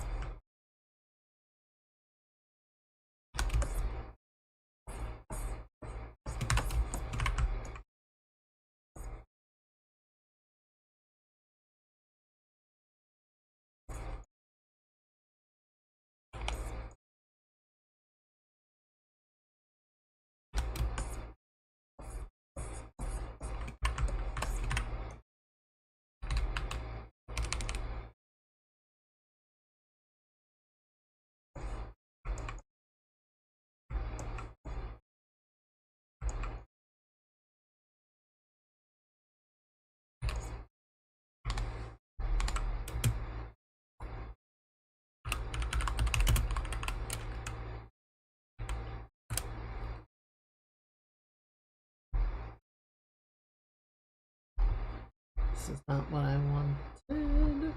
There you are.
Stick to these. Yeah, stick to this for now.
There we go.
Yeah, that feels pretty good.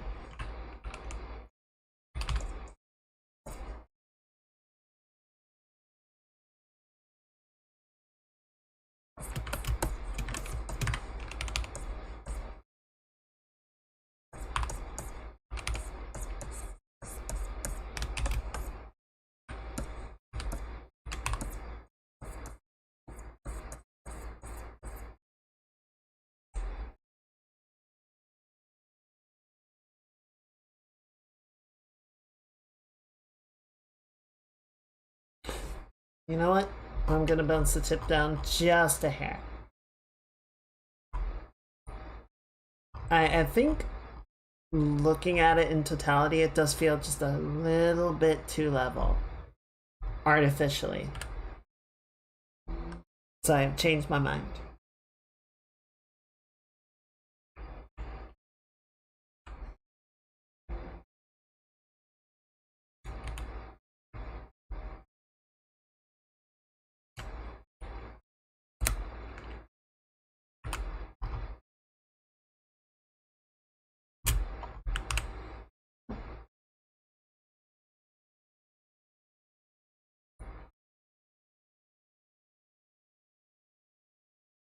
I was trying to decide if I wanted to do like energy ribbons, magic aura shit in this. And I kind of prefer the simplicity of it. I kind of prefer just letting it be more quiet.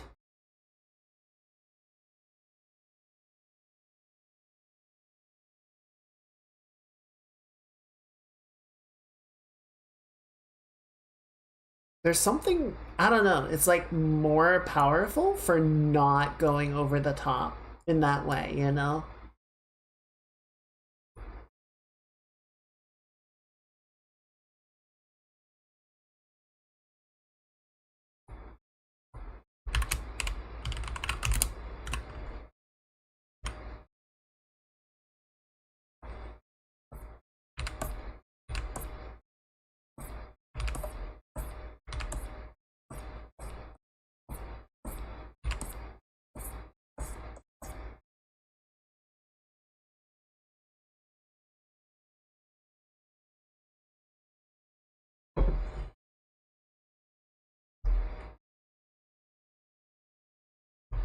Okay. I definitely want to play more with the ground, but I like a lot the way that it is going. Grab a little bit of this. We're gonna do one of. What is this? I think I know what it is, but we're gonna do a little bit of these.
So I continue to build the ground out a little bit more, and we can also start cutting some of the places in where the gradient is still showing up.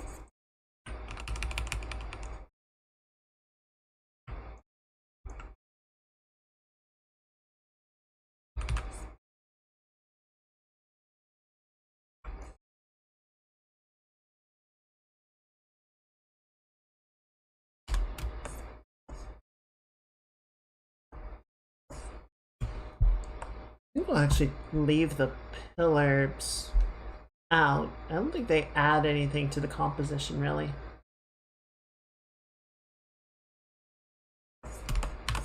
And just kind of... They add definition to the background, but doesn't help anything.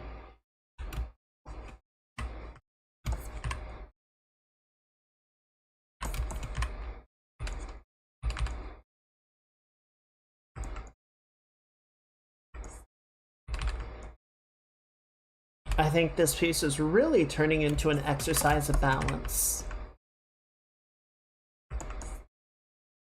Because there's stuff we could do, right? Like, we could put a lot more effort into sort of defining the space, adding stuff into the background, you know, contextualizing it, but I really don't think any of those things help, you know? It just becomes like noise and sort of grounds the fantasy in a way that we don't really want it to be. We want to just let it run wild.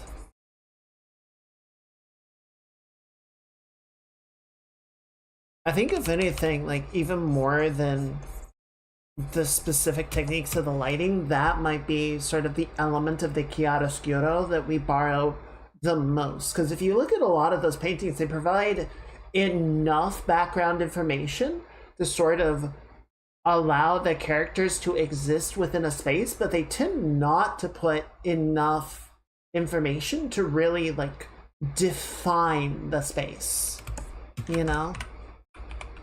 It's sort of in that way that in like stage theater, they'll provide enough like props and such on the stage to contextualize, but a lot of times will not try and like completely define the space unless that's important.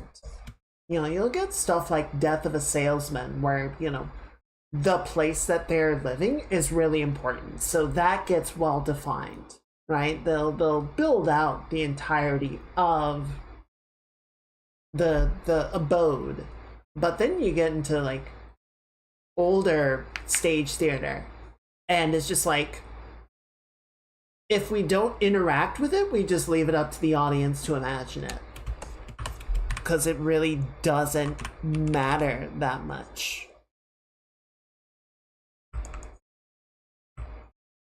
And we would rather sort of leave that up to ambiguity and imagination.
You know, the nice little thing that I totally meant to do by adding in the dust and everything, we solved that problem of her dress being the same value as the background.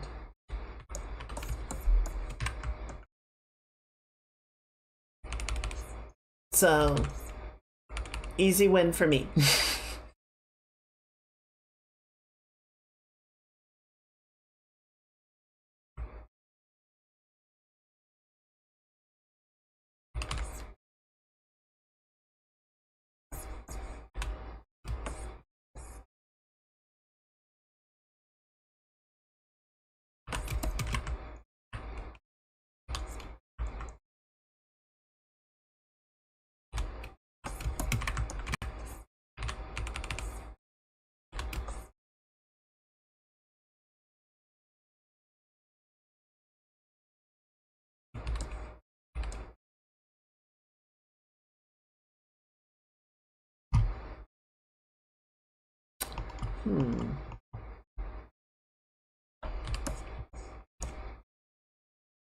I'm gonna do one thing.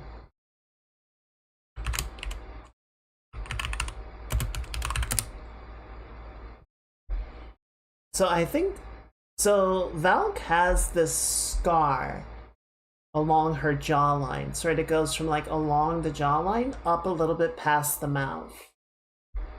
I think it would be a cool little like thing to do, and I'm absolutely hijacking her lore, and I hope she will forgive me for that. To have that be a fresh wound here, like it just happened. This is where she got it.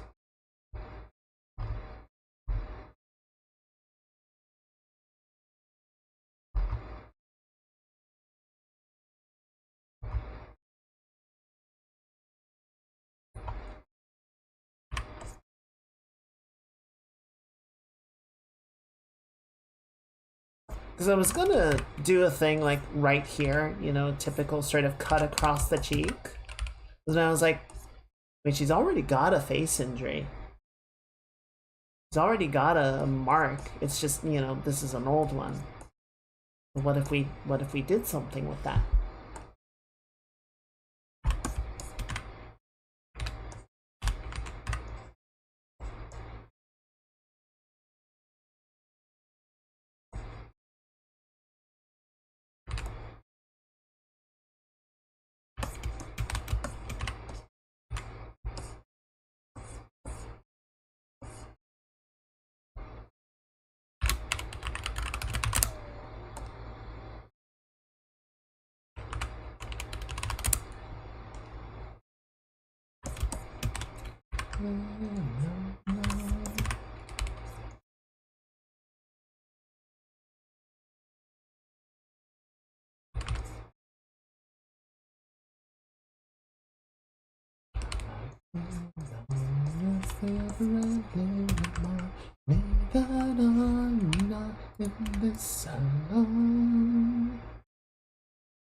Oh right, that's the lightning. Okay. Let's knock the shadows down a little bit more.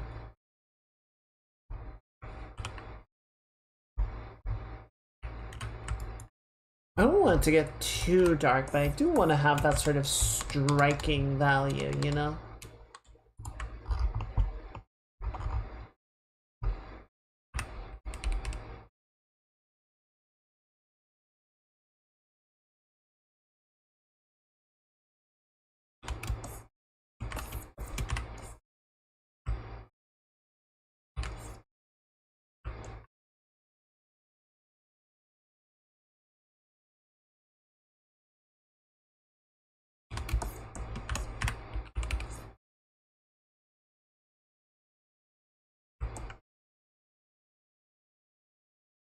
What will become?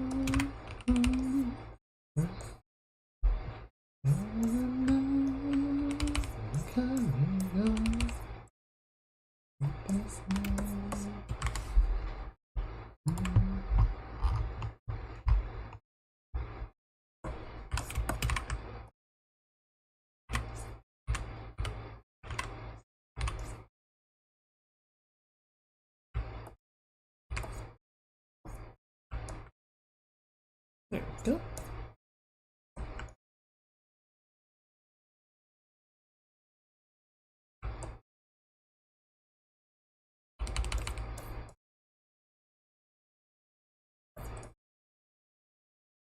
Let me check something really quickly. Okay, cool.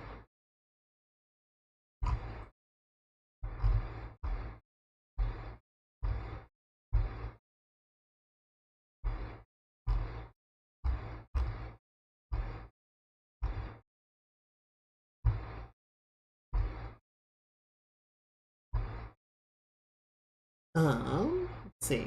Go back here. Where? There you are.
There we go.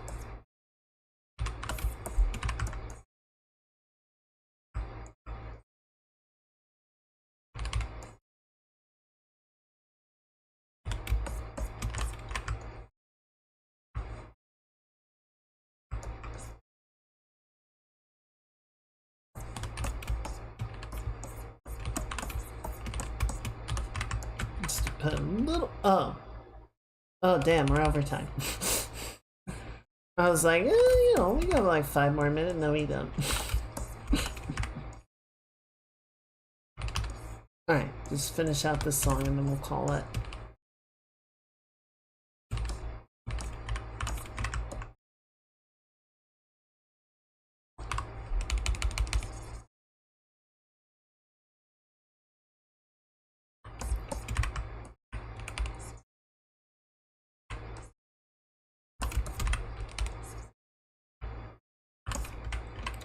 Time flies. Who gave Time Red Bull?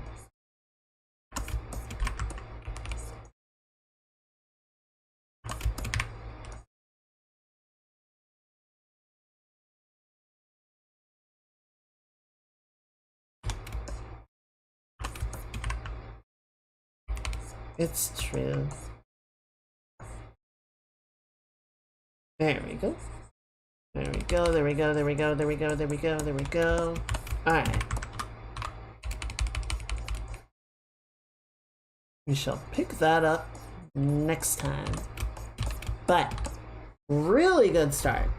I think this is a really good initiation. I'm already really happy with like the lighting and the composition. I think that's very strong.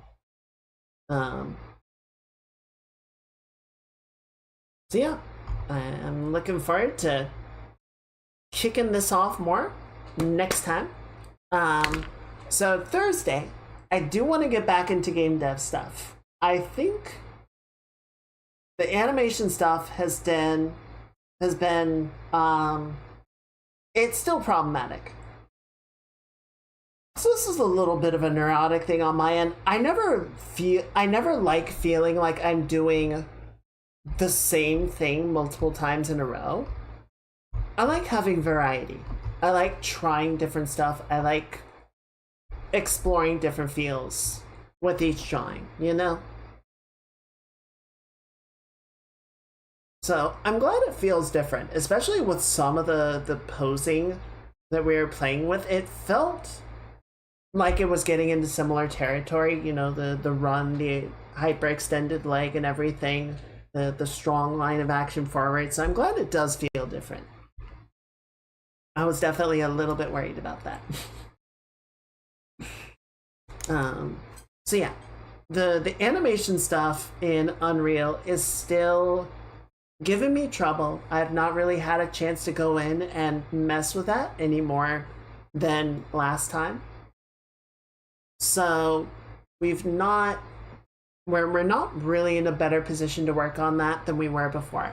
I might see if I can get some time to mess with it more tomorrow, but my plan for Thursday is that we're sort of going to, not quite storyboard, but we'll go ahead and call it storyboard some of the animations that we want to do once we get the animation system working properly. You know, sort of the same way that we were messing with a bunch of poses, trying to find the right feel tonight. Sort of go for a similar thing of like, okay, well, when Jordan throws the book, what should that look like, right? What is an animation that's gonna like take a reasonable amount of time so the player doesn't feel like they're stuck waiting for her to actually do the thing that they wanted her to do, but still gives the right like sense of weight to the throw, stuff like that. So that's kind of what I'm thinking we'll do for Thursday. So, you know, maybe we'll work on that for a little bit, and if we get to like a good stopping point, we'll jump back onto this. We'll see. We'll see what we feel like. But yeah, I hope this has been fun. I appreciate your guys' input and thoughts and considerations, especially on the pose stuff.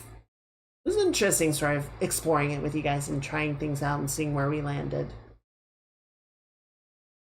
So, I'm gonna go ahead and shut down the YouTube stream. Everyone say goodbye to the VOD squad. See y'all next time, and we're gonna find somebody to raid.